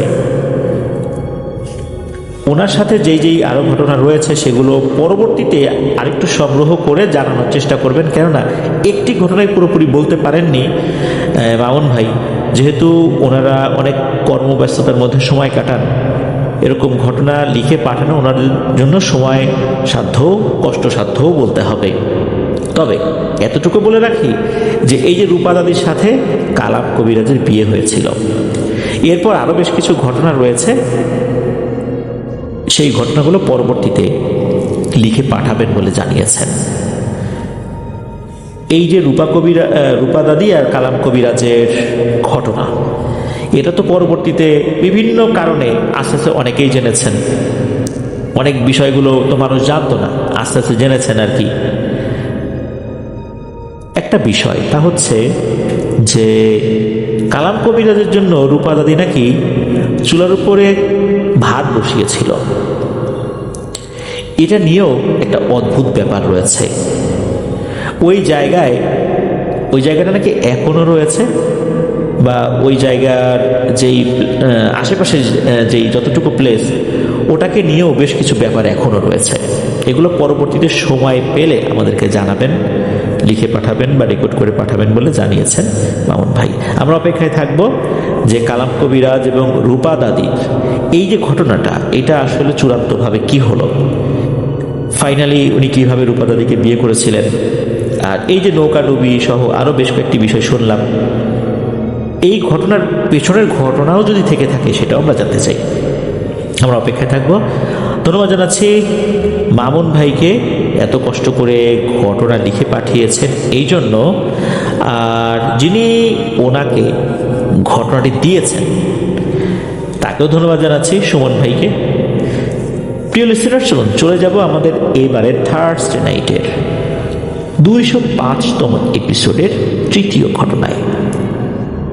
স্বাগতম জানাচ্ছি প্রিয় লিসেনার্স আমাদের এবারে থার্সডে নাইটের 205তম এপিসোডের তৃতীয় ঘটনায়। এই ঘটনাটি আমাদেরকে পাঠিয়েছেন রিদওয়ানুল ইসলাম রিফাত। ওনার বাড়ি ময়মনসিংহে। উনি বর্তমানে নর্দার্ন বিশ্ববিদ্যালয়ে কম্পিউটার সায়েন্সে অধ্যয়নরত রয়েছেন, আর পার্ট টাইম একটি স্কুলে চাকরি করছেন। উনি যে ঘটনাটি পাঠিয়েছেন এটি একটি মাদ্রাসাকে কেন্দ্র করে। এই মাদ্রাসাতে বেশ কয়েক বছর উনি শিক্ষকতা করেছেন। মূলত মাদ্রাসাতে যে বাংলা, অঙ্ক, ইংরেজি যে সাবজেক্টগুলো রয়েছে, উনি জেনারেল শিক্ষক হিসাবে এই সাবজেক্টগুলো পড়াতেন। তো ঘটনাটি মূলত যেই জায়গাকে কেন্দ্র করে, এই জায়গার এক্স্যাক্ট লোকেশনটা আমরা সঙ্গত কারণে বলছি না, কেননা এটা একটা প্রতিষ্ঠানের রেপুটেশনের সাথে জড়িত। তবে এতটুকু বলছি, এটা গাজীপুরে অবস্থিত। গাজীপুরের যে মেইন শহর, এই শহরেরই ভেতরে কোন একটা জায়গায়। সেখানে কিন্তু আশেপাশে মানুষজন বসবাস করে, এমনকি ওই জায়গাতেও মানুষ বসবাস করে। ঘটনা বেশ কয়েকটা অংশে বিভক্ত। তবে ঘটনাগুলো বলার আগে ফ্ল্যাটের বর্ণনাটা আমরা দেই। ফ্ল্যাটটির পশ্চিম পাশে পরিত্যক্ত 3 তলা বিশিষ্ট একটি বিল্ডিং রয়েছে, আর এটার যে একদম নিচতলা, এইটা কাঠের গোডাউন হিসাবে মাঝে মাঝে ব্যবহার করা হয়।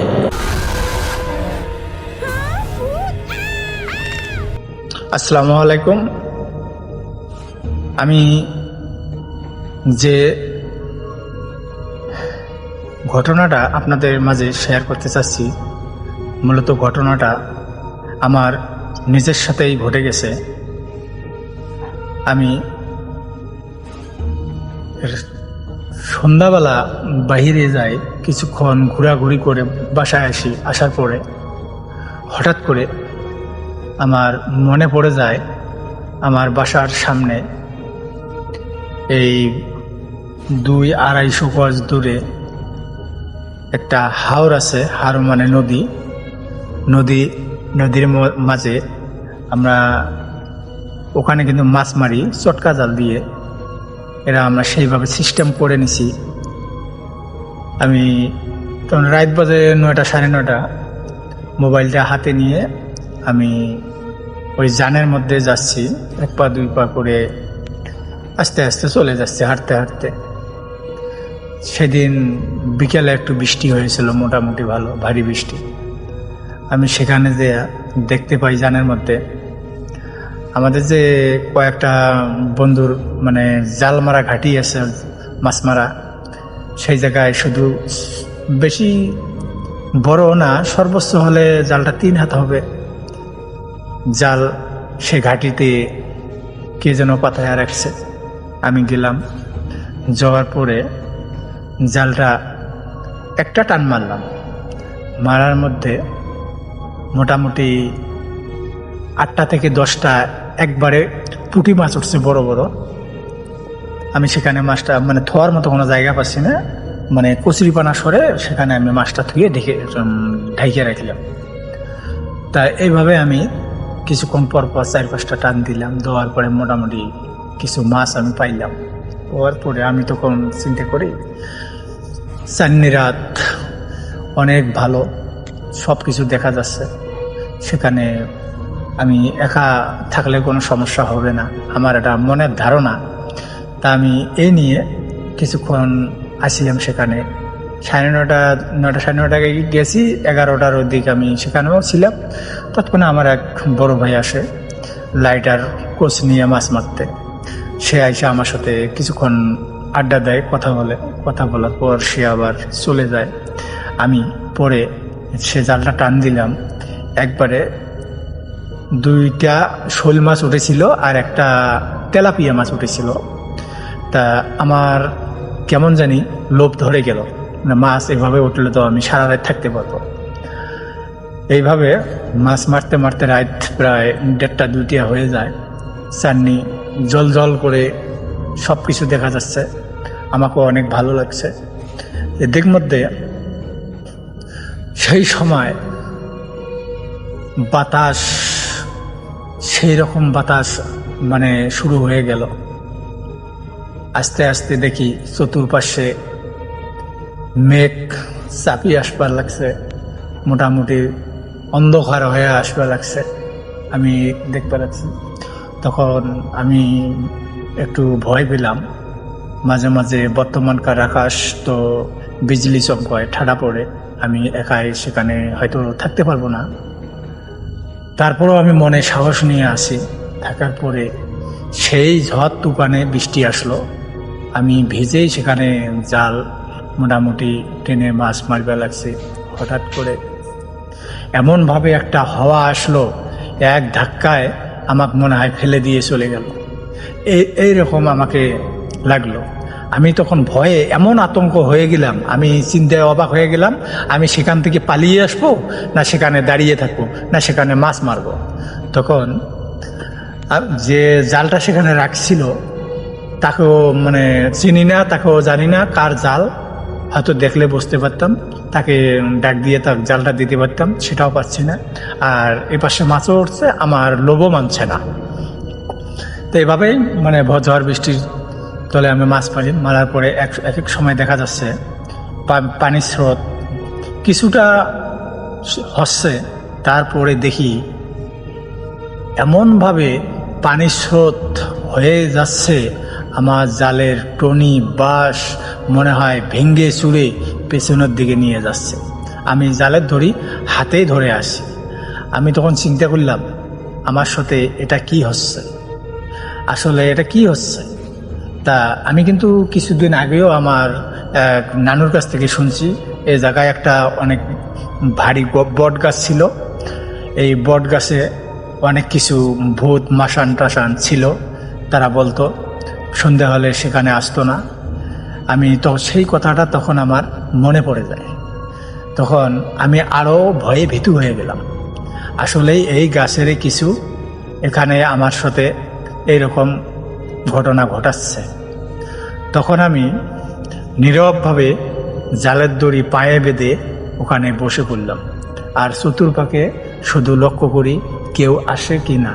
তৎক্ষণে আমার সহপাঠী ভুটু ভাই তিনি লাইট মারতে মারতে 1 পা 2 পায়ে করে এগিয়ে আসতেন। তখন আইসা আমাকে পাইছে, পাওয়ার পরে আমি বললাম, ভাই তাড়াতাড়ি জালটা তোর টনির মধ্যে লাগা, আমি আর পাচ্ছি না, আমি এই ঘটনা আমার সাথে হয়ে গেছে। তখন ভুট্টু ভাই আমাকে বলে, তুই এত রাইতে এখানে এই ঝড় বৃষ্টির মধ্যেই তুই একা, তোর এত সাহস, এখানে অনেক কিছু আছে, যদি তোর কিছু ক্ষতি হয়ে যাইতো। আমি তখন তাকে বললাম, বলে ভাই আমি জানতাম না, জানলে আমি কখনো এখানে এত রাত করতাম না, আমি তখনই চলে যেতাম। তা আমি আর ঘটনাটা বেশিক্ষণ বাড়াতে চাচ্ছি না, আমার ঘটনাটা আমি এখানে শেষ করে দিলাম। আল্লাহ হাফেজ।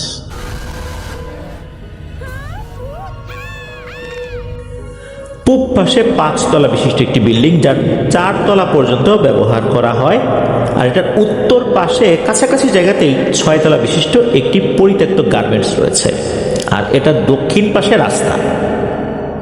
এই বিল্ডিংটা 3 তলা বিশিষ্ট, যার প্রতিটা তলায় উত্তর এবং দক্ষিণ পাশে 2টি করে ইউনিট রয়েছে। ফ্ল্যাটটির 2য় তলাতে আবাসিক অনাবাসিক একটি নুরানি মাদ্রাসা। এটা বালক বালিকা উভয়ের জন্যই আর কি। এই মাদ্রাসাকে কেন্দ্র করেই ঘটনাটি ঘটেছে। ঘটনাগুলো মূলত মাদ্রাসার যেই বালিকা শাখা, এই বালিকা শাখার শিক্ষিকা এবং ছাত্রীদেরকে নিয়েই ঘটেছিল, তবে অন্য অংশেও ঘটেছে। চলুন মূল ঘটনায় চলে যাই। ওখানে কিন্তু বেশ কিছু বিষয় সবসময় ঘটতে থাকে। রাতে ঘুমানোর পর মনে হয় কেউ পা ধরে টানছে, বুকের উপর চেপে বসে আছে। ওয়াশরুমে যাওয়ার পর দরজা হঠাৎ করেই আটকে যায়। ইলেকট্রিসিটি থাকার পরও বাতি জ্বলে না। ওয়াশরুমে কেউ গিয়েছে, হঠাৎ করে বাতি বন্ধ হয়ে গেছে। একটা বাচ্চা মানুষ ওয়াশরুমে যাওয়ার পর হঠাৎ করে যদি বাতি বন্ধ হয়ে যায়, তাহলে তার মধ্যে কি ধরনের আতঙ্ক কাজ করে। এটা তো শুধু বাচ্চা না, এটা আমাদের ক্ষেত্রেও কিন্তু এই ধরনের ঘটনা ঘটলে আমরা ভয় পেয়ে যাই। দেখা যাচ্ছে যে বাচ্চাদের সাবান হারিয়ে যাচ্ছে, ব্রাশ হারিয়ে যাচ্ছে, এরকম অনেক ঘটনাই ঘটছে। অনেক দিন যাবৎ এই সমস্ত ঘটনা ঘটার কারণে অনেকে নাকি অভ্যস্তও হয়ে গেছে। ঘটনাটা আসলে শুরু হয় কবে থেকে? ঘটনাটা শুরু হয় 2024 সালের এপ্রিল মাস থেকে, বা হয়তো বা মে মাস বা মার্চ মাসের শেষ দিক, এরকম হতে পারে আর কি। তো ওই যেই মাদ্রাসাটা, এই মাদ্রাসার আবাসিক শাখার যেই মহিলা বা বালিকা অংশ রয়েছে, ওখানে একজন টিচার ছিলেন, মহিলা টিচার। উনি অন্য জায়গায় চলে যান। এরপর তো আরেকজন শিক্ষিকাকে নেওয়া হয়। তার বাড়ি হচ্ছে নেত্রকোনাতে। প্রথম বেশ কিছুদিন ভালোভাবেই চলছিল সব কিছু। ঘটনাটা যেভাবে সূত্রপাত, সেটা হলো একদিন রাতের বেলা ইলেকট্রিসিটি চলে গেছে, মারাত্মক গরম পড়েছে। এই যেই নতুন আসা শিক্ষিকা, উনি যেই রুমে থাকতেন, ওই রুমে আরও কিছু আবাসিক বাচ্চা ঘুমাতো। অনেক রাত, তারপর আবার ইলেকট্রিসিটি চলে গেছে, আশেপাশে বাতাসও কম। দরজা খুলে দিলে, মানে ওই রুমের যে বারান্দা, ওই বারান্দার দরজা খুলে দিলে কিছুটা বাতাস আসবে। উনি কী করেছেন, ওনার যে থাকার জায়গা, ওখানে একটা খাট ছিল, খাট থেকে নেমে ওই দরজাটা খুলে, ওই দরজার একদম বরাবর, অর্থাৎ দরজা খোলার সাথে সাথে মানুষ যে দরজা খুললে বাইরে যাবে, বাইরে থেকে ভেতরে আসবে, যেই রাস্তাটা আর কি, ওইটার উপরে উনি বালিশ নিয়ে শুয়েছেন। তখন কিন্তু ওনার ঘুম আসছে না। যখনই উনি শুয়েছেন, মনে হলো কোনো একটা ছায়ামূর্তি লাফ দিয়ে ওনার বুকের উপর উঠে বসেছে আর গলা চেপে ধরেছে। উনি তো কোনোভাবেই এটাকে ছাড়াতে পারছেন না। উনি প্রথম দিকে মনে করছে এটা ওনার কোনো ছাত্রী এই কাজ করেছে। এরপর অবশ্য থেমে যায় বলতে জিনিসটা মনে হলো সরে গেল। উনি মনে করলেন যে এটা হয়তো বা ওনার মনের ভুল টুল এরকম কিছু একটা হবে। এর কিছুক্ষণ পর হলো আর একটা ঘটনা। উনি কিন্তু ওখানেই শুয়ে আছেন, মনে হলো ওনার পা ধরে কেউ টেনে এক পাশ থেকে আর এক পাশে সরিয়ে দিল। চিন্তা করলেন কি ব্যাপার, কে এই কাজ করলো, কাউকে একটু দেখলাম না। একটু আগেরটা মনে হয় মনের ভুল ছিল, কিন্তু এই কাজটা কে করলো? উনি আবার আগের জায়গায় সরে এসে শুয়ে পড়লেন, মানে ওই যে দরজা বরাবর। এবারও মনে হলো যে সেম কাজটাই হয়েছে। আর যখনই আবার এসে আগের জায়গায় শুয়েছেন, তখনই আবার ওনার বুকের উপর এসে কে যেন চেপে বসেছে। এইবার তো উনি কোনোভাবে ছাড়িয়ে নিয়ে চিৎকার চেঁচামেচি শুরু করেছেন। তখন তো ওই রুমের সব বাচ্চারা জেগে গেছে। এদিকে ওই মহিলা টিচার রুমে আর থাকতে পারছেন না, ভয় ওই রুম থেকে বাইরে বের হয়ে আসছেন। রাতের বেলা এরকম চিৎকার চেঁচামেচি শুরু হয়ে গেছে। একজন সিনিয়র একজন নারী, তার সাথে আরও বাচ্চারা রয়েছে যারা বালিকা। রাতের বেলা যদি এরকম সিনিয়র একজন পার্সন চিৎকার চেঁচামেচি করে, তাহলে ওই বাচ্চা মেয়েদের কী অবস্থা হবে? তারা তো আরও ভয়ে চিৎকার চেঁচামেচি শুরু করবে। ওই ফ্ল্যাটে তো এইরকম চিৎকার চেঁচামেচি শুরু হয়ে গেছে, কি একটা ভয়ঙ্কর ব্যাপার। আশেপাশে সবাই জেগে গেছে। কি হয়েছে তখন আশেপাশের লোকজন যখন আসছে, তখন উনি বোরকা পরে নেন, যেহেতু সবার সাথে কথা বলতে হবে, ওনারা তো খাস পর্দা করেন। কি হয়েছে এটা যখন বলেছেন, তখন যিনি প্রধান শিক্ষক ওনার কাছেও খবর দেওয়া হয়, উনিও চলে আসেন। উনি শোনার পর তো কিছুতেই বিশ্বাস করতে চাইলেন না যে এই ধরনের ঘটনা হতে পারে, কেননা এরকম ঘটনার রেকর্ড তো আগে এখানে নাই। এই জন্য উনি তো বিশ্বাস করতে চাইলেন না। পূর্বে তো এই ধরনের ঘটনা ঘটেনি, যেহেতু একটা ঘটনা ঘটে গেছে, কোনোভাবেই ওই নতুন আসা নারী শিক্ষিকা উনি ওই রুমে থাকবেন না। বাচ্চারাও ভয় পেয়েছে। তখন হুজুর যেটা করলেন তা হচ্ছে, যেহেতু এই রুমে একটা সমস্যা হয়েছে, তাদের মনের মধ্যে একটা ভয় ঢুকে গেছে, সুতরাং এক্সচেঞ্জ করে ফেলতে হবে। এই রুমটা এক্সচেঞ্জ করে ওনাদেরকে অন্য জায়গায় পাঠিয়ে দেওয়া হয়।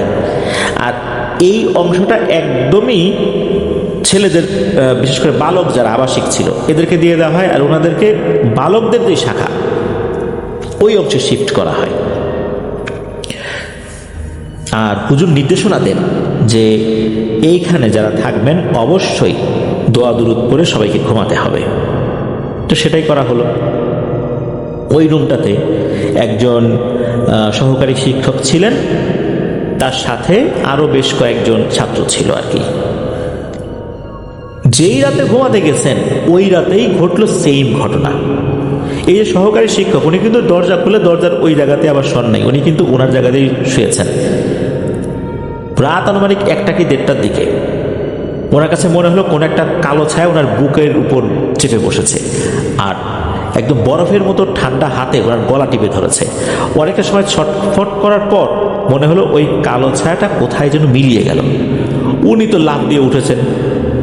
উনি খেয়াল করলেন আশেপাশে বাচ্চারা কিছুই টের পায়নি।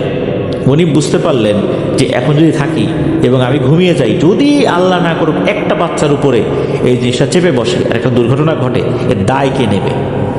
উনি সাথে সাথে মোহতামি হুজুরকে ফোন দিলেন, মানে প্রধান শিক্ষককে ফোন দিলেন, এই ঘটনা, এই যে আগে যে ঘটনা ঘটছে এটা আসলেই ঠিক, আপনি তো বিশ্বাস করেননি, এই যে আমার সাথে সেম ঘটনা ঘটছে, আমি এখন এখানে থাকবো না। কি এক বিপদ এই রাতের বেলা। যাই হোক, উনি বাচ্চাদেরকে নিয়ে যেই জায়গাটা ফাঁকা ছিল অন্য আর একটা সাইডে, সেখানে চলে গেলেন। ওই রুমে আর থাকলেন না। এই যে দুটো ঘটনা ঘটে গেল, এটা তো পুরো মাদ্রাসায় একদম বারুদের মতো ছড়িয়ে গেল। আর সবাই তো ভয় পেতে শুরু করলো। এরপরে ঘটলো আর একটা ঘটনা।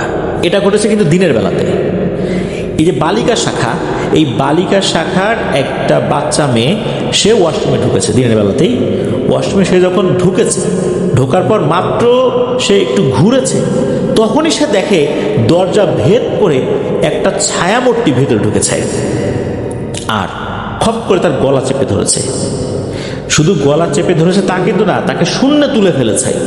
সে প্রাণপণ ছোটাছুটি করেও নিজেকে ছোটাতে ব্যর্থ হলো, তবে অল্প সময়ের মধ্যেই তাকে ছেড়ে দিল। কিন্তু সে নিজেকে ছাড়াতে পারেনি।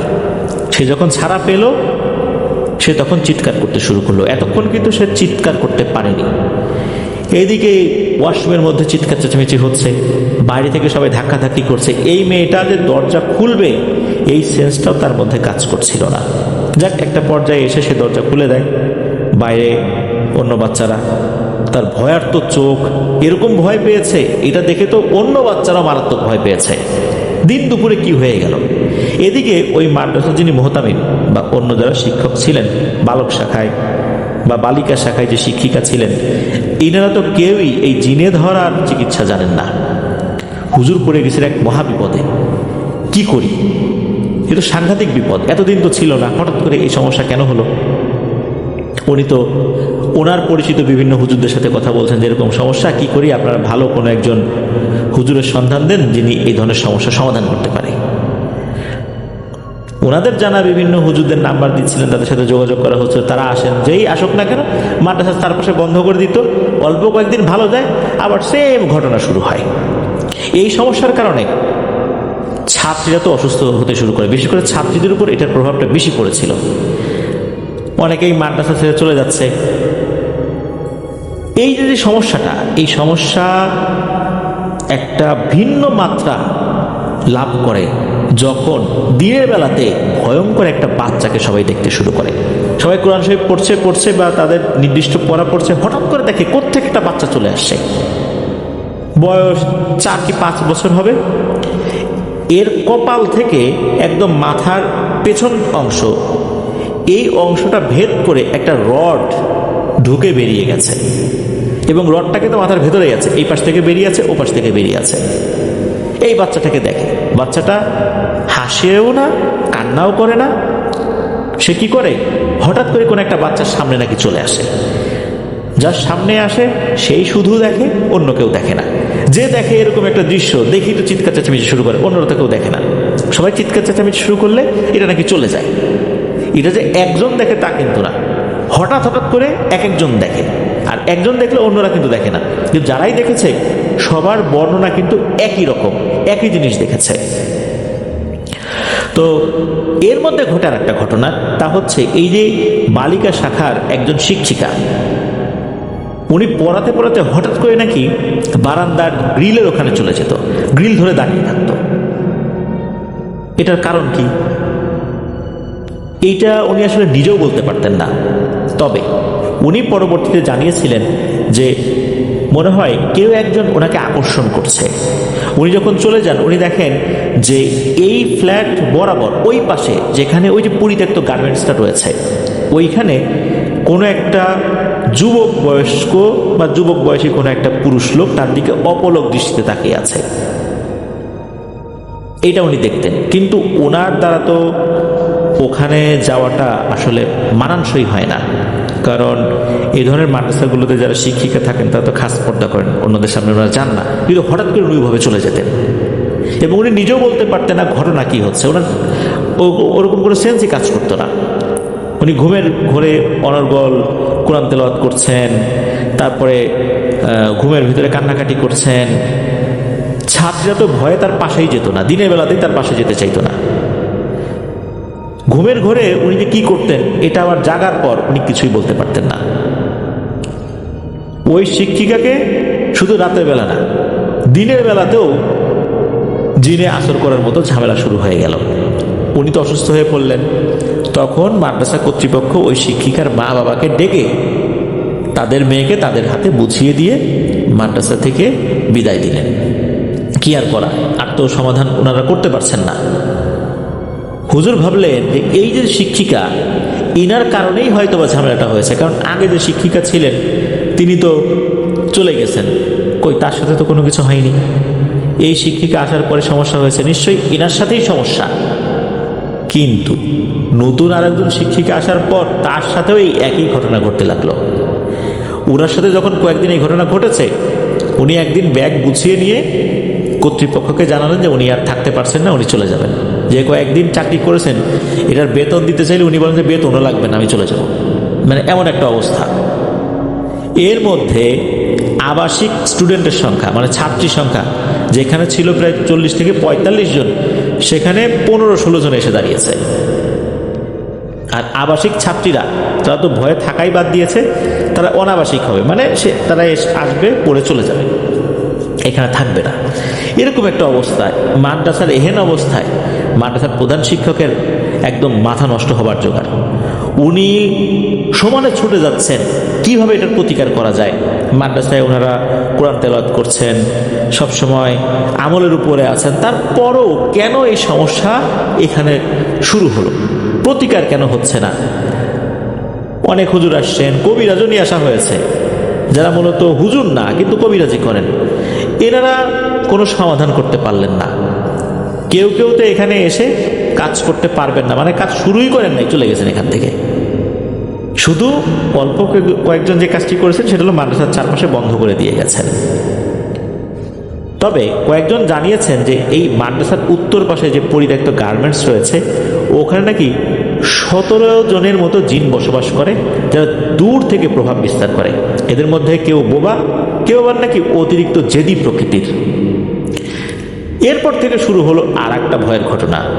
মাদ্রাসায় যখন আবাসিক ছাত্রীরা নেই বললেই চলে, তখন ঘটনা শুরু হলো এই যে প্রধান শিক্ষক মানে মোহতামিম হুজুর, উনি যেই অংশে থাকতেন, ওনার যেই ফ্ল্যাট আর কি, সেই হুজুরের স্ত্রী এবং তার 2 বাচ্চার সাথে, হুজুরের স্ত্রী আর তার 6 বছরের মেয়ে, এনারা ঘুমের মাঝে ওই যেই বাচ্চাটাকে 4-5 বছর বয়সী বাচ্চা, যার কপালের ভেতর দিয়ে ঠিক মাঝ বরাবর একটা রড ঢুকে মাথার অন্য পাশ দিয়ে বেরিয়ে গেছে, প্রথমে স্বপ্নে দেখা শুরু করলেন।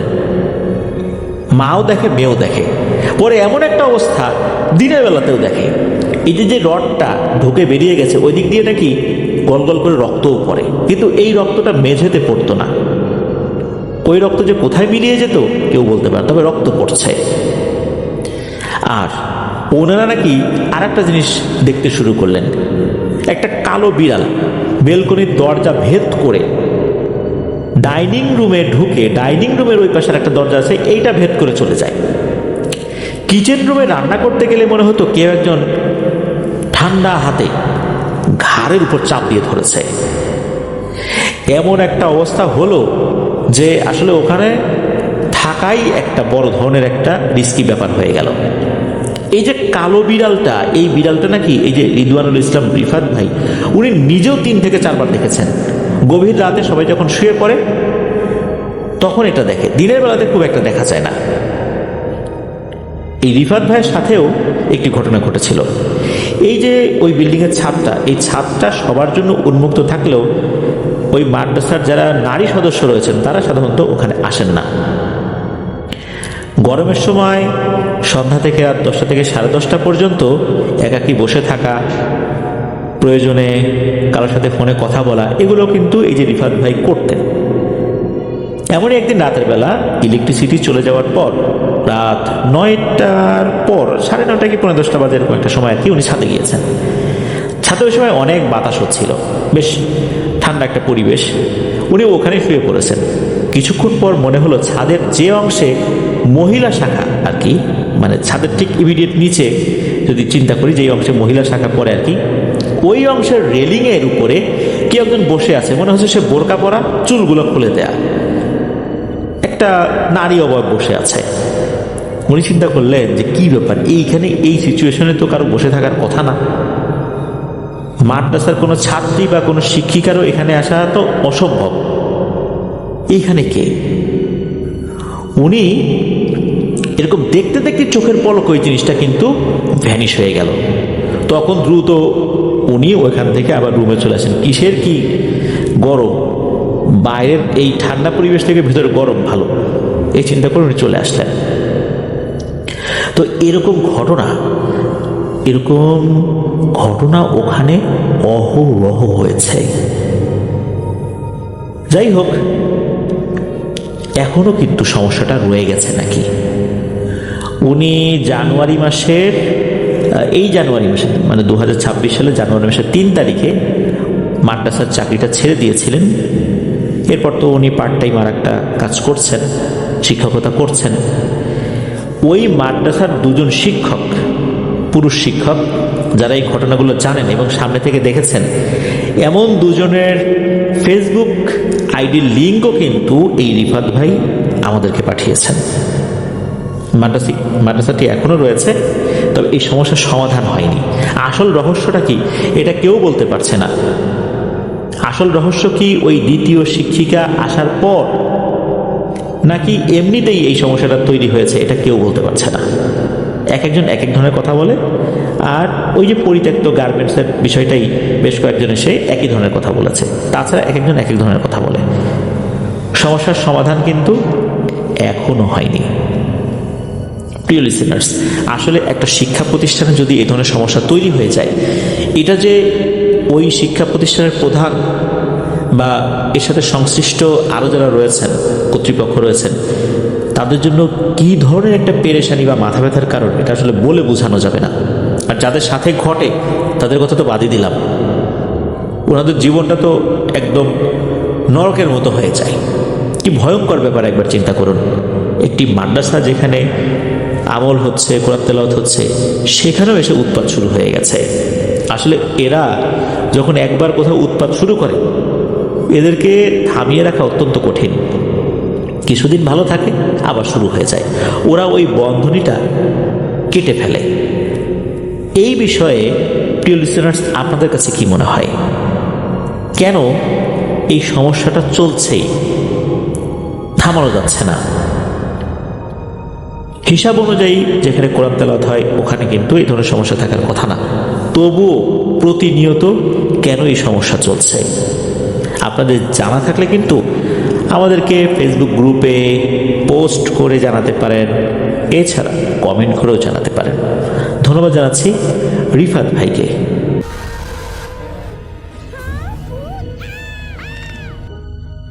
যে ঘটনাটি আমাদেরকে যে পাঠিয়েছেন তার নাম রেফায়েত ভাই, এবং তার ঘটনা হচ্ছে চট্টগ্রাম এলাকার কোনো এক জায়গায়।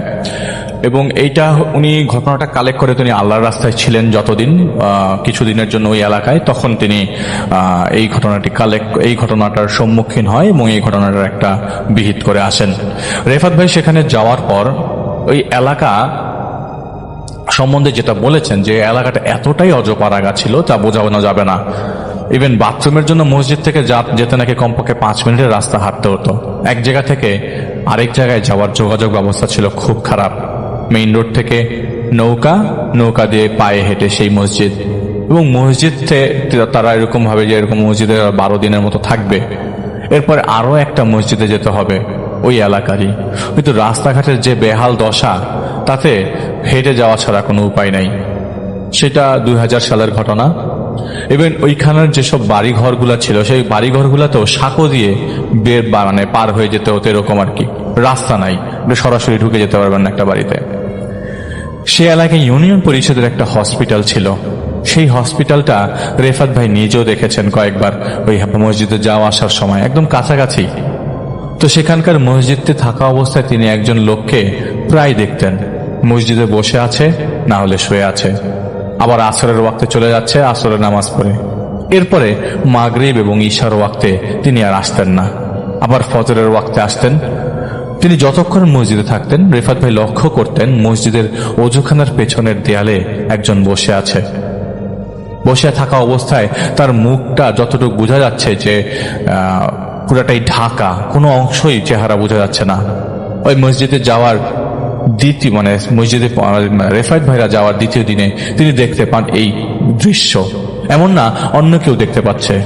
রেফায়েত ভাই চতুর্থ দিন কাছে যান ওই লোকের, এবং দেয়ালের কাছে যেতেই কালো কুচকুচে বর্ণের জন্তুটা দৌড় দেয়, তার দিকে তাকায়, একটা থুতু মারে এবং দৌড় দিয়ে পালিয়ে যায়। কাছে যাওয়ার পর তিনি দেখেন ওই জিনিসটা দৌড়াতে দৌড়াতে ওই ইউনিয়ন পরিষদের হাসপাতালের ভেতরে ঢুকে গেল ওনার পিছু নেওয়ার পর।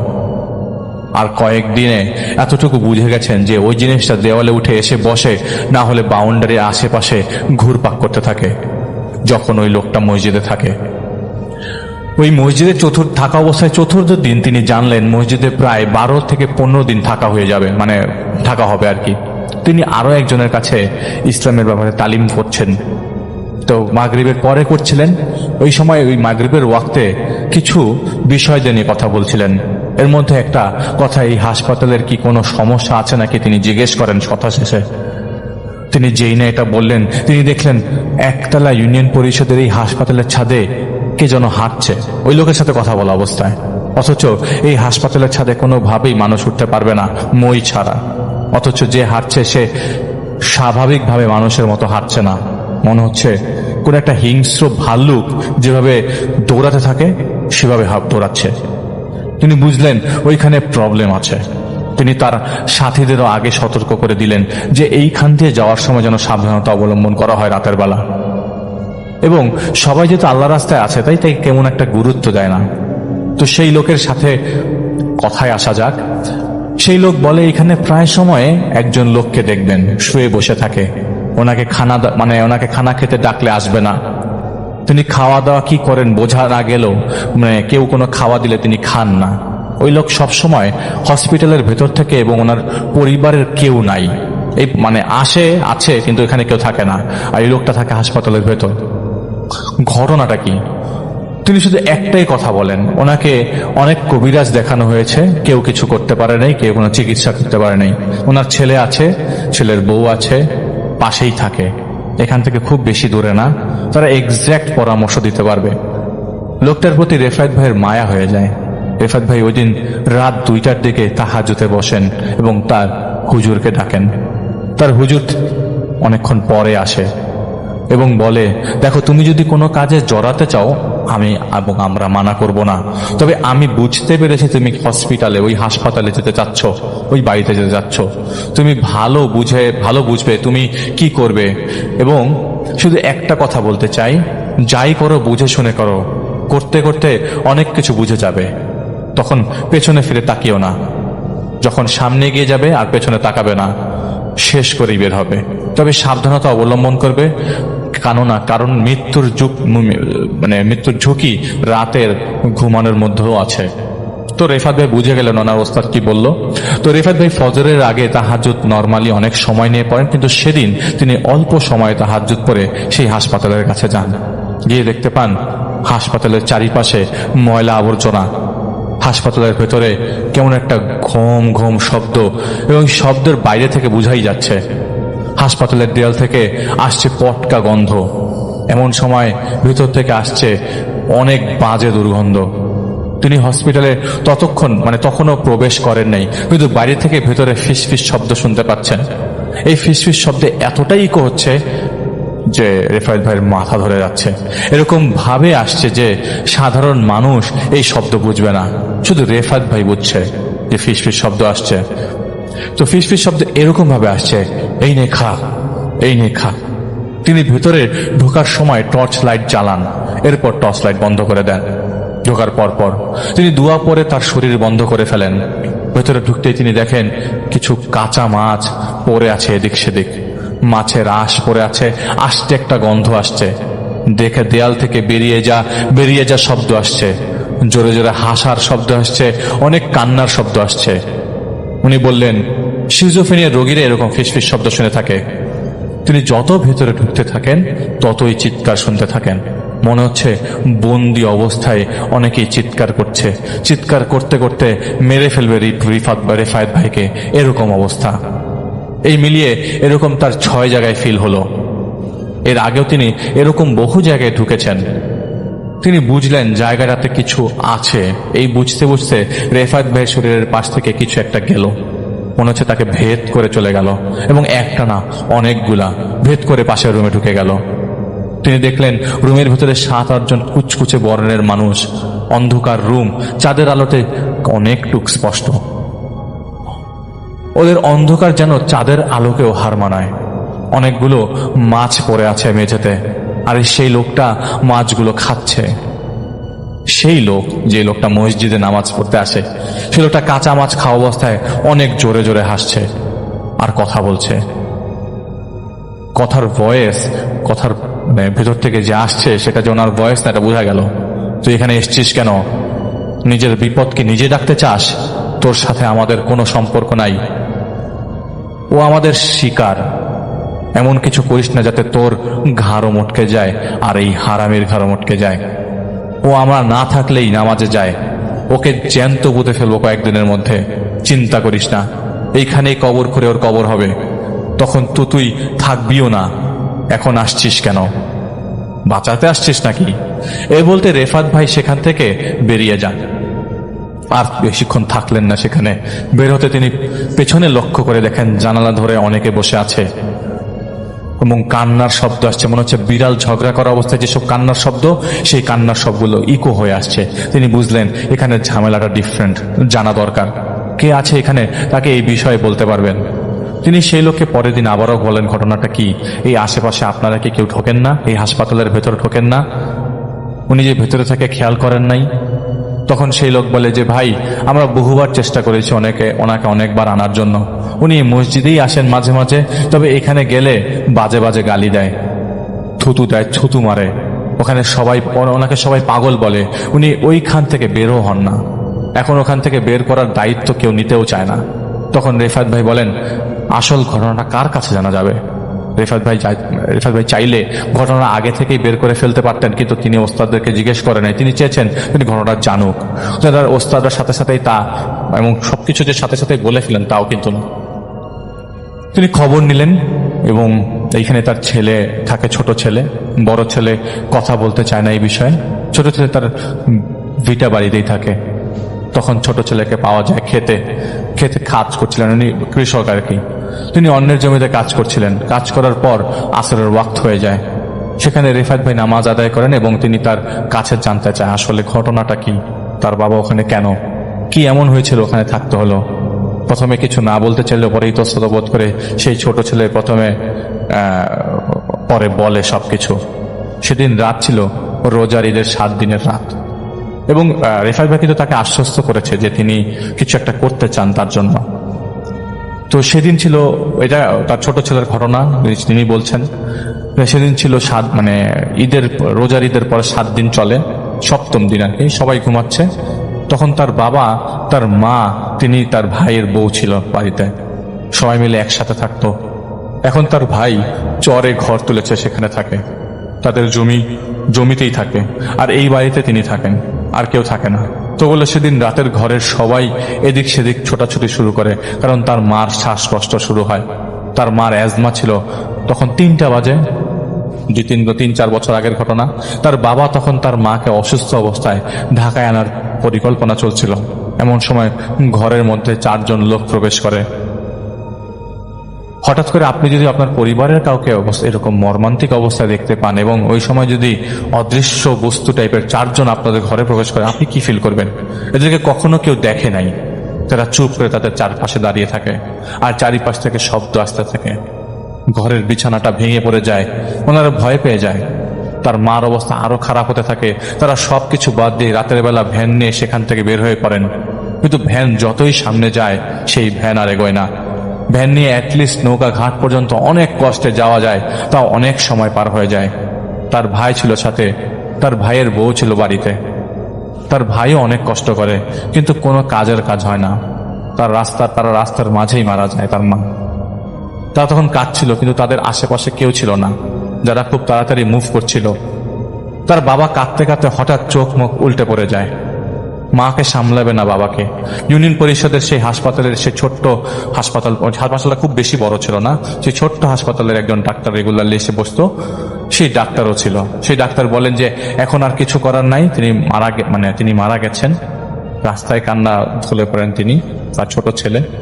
বড় ছেলেটাও অনেক কান্নাকাটি করতে থাকে, কিন্তু এরকম কেন, কি হলো, তারা কিছু বোঝে ওঠার আগেই তার বাবা কোনো কথা বলছে না, খালি বলছে এই লাশকে কবর দাও, না হলে ওরা খেয়ে ফেলবে।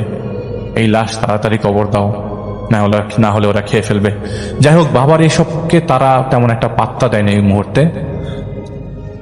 তার বাবা তখন লাশের পাশে বসে আছে আর এদিক সেদিক লাশকে গার্ড দিচ্ছে, এরকম অ্যাটিটিউড, এবং খুব ছটফট করছে। তার বাবা কিন্তু খুব আহামরি কথা বলছে না।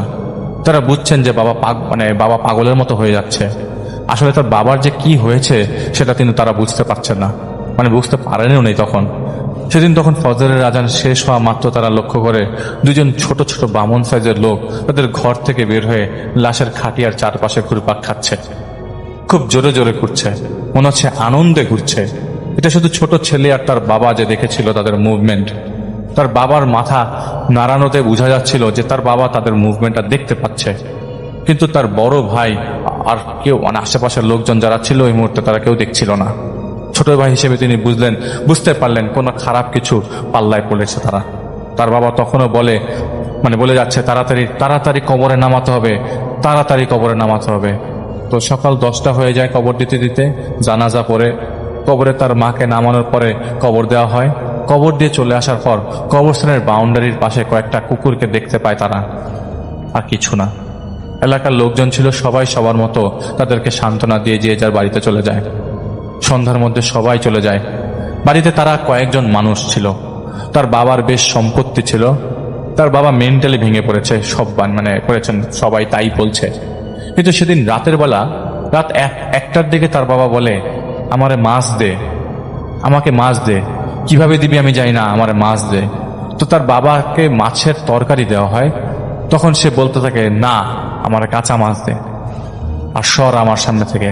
এত রাতে কি করবে? উনি খুব ছটফট করছে এবং তার ছোট ছেলে, তিনি ভেবে পাচ্ছেন না। সারা রাত ঘুমানো হয় নাই। একে তো মারা গেছেন তার মা, তার উপরে তার বাবা শুরু করছে এইটা। তার বাবার নাম আসলাম, আমি নামটা বলতে ভুলে গেছি। তারা বুঝতে পারছিল না কি হয়েছে আসলে। রাত হলেই ঘরের মধ্যে কে যেন দৌড়াদৌড়ি করে, কলসিটা টান দিয়ে ফেলে দেয়।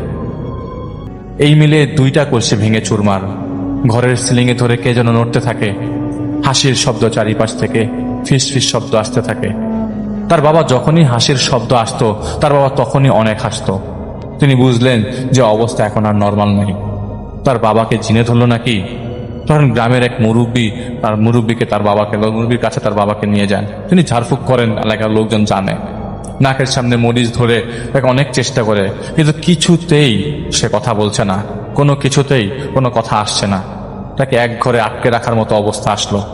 যখনই মাগরিবের ওয়াক্ত শেষ হয়ে যেত তখন থেকে তখনই বাড়ির মধ্যে শুরু হয়ে যেত ধ্বংসযজ্ঞ। এর মধ্যে কুরবানি ঈদ যায়। রাতের বেলা উদ্ভট শব্দ এবং আজগুবি স্বপ্ন দেখতো তার ছোট ছেলে। বড় ভাইকে জানান তিনি, কিন্তু তার বড় ভাই জানালে বলে তিনি এগুলি সব ইগনোর করো। তো কেন এরকম হচ্ছে, কি নিয়ে এরকম হচ্ছে, সেই মুরব্বীও বলতে পারছিল না। কিছুই কমে নাই। নাকের মধ্যে মরিচ ডলেও কাউকে সামনে আনতে পারেনি। তার বাবা পাগল, ঠিক আছে, কিন্তু তাদের রাতের বেলা ঘরের মধ্যে এত শব্দ কোথা থেকে আসে? তখন তার ভাই বলে, কই, আমরা তো পাশের ঘরে থাকি, আমরা তো এরকম কিছু পাই না।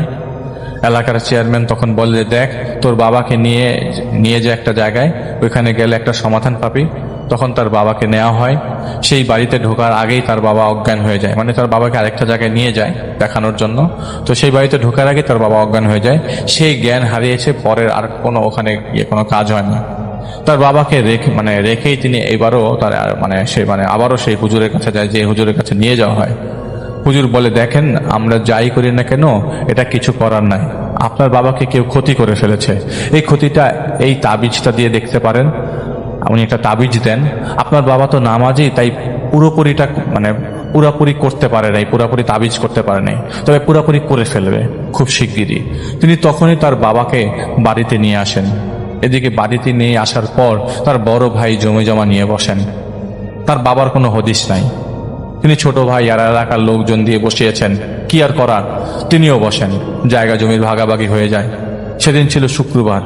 সেদিন রাতের বেলা বাবাকে তিনি ইউনিয়ন পরিষদের সেই ছোট্ট হাসপাতালের পাশে যেতে দেখে। আর হাসপাতালের ডাক্তারের ডাক্তার তখন বাজারে বসতো, ওই হাসপাতালে বসতো না। উনি ওখানে বসতে চাইতো না, তার কাছে ওই জায়গাটা ভয় লাগতো। এমনকি ছোট্ট একটা রুমও ছিল তার, ওখানে যেই হাসপাতালে লোক থাকতো সেই হাসপাতালে ছোট্ট একটা রুম ছিল, কিন্তু তিনি বলতেন তার ভয় লাগতো।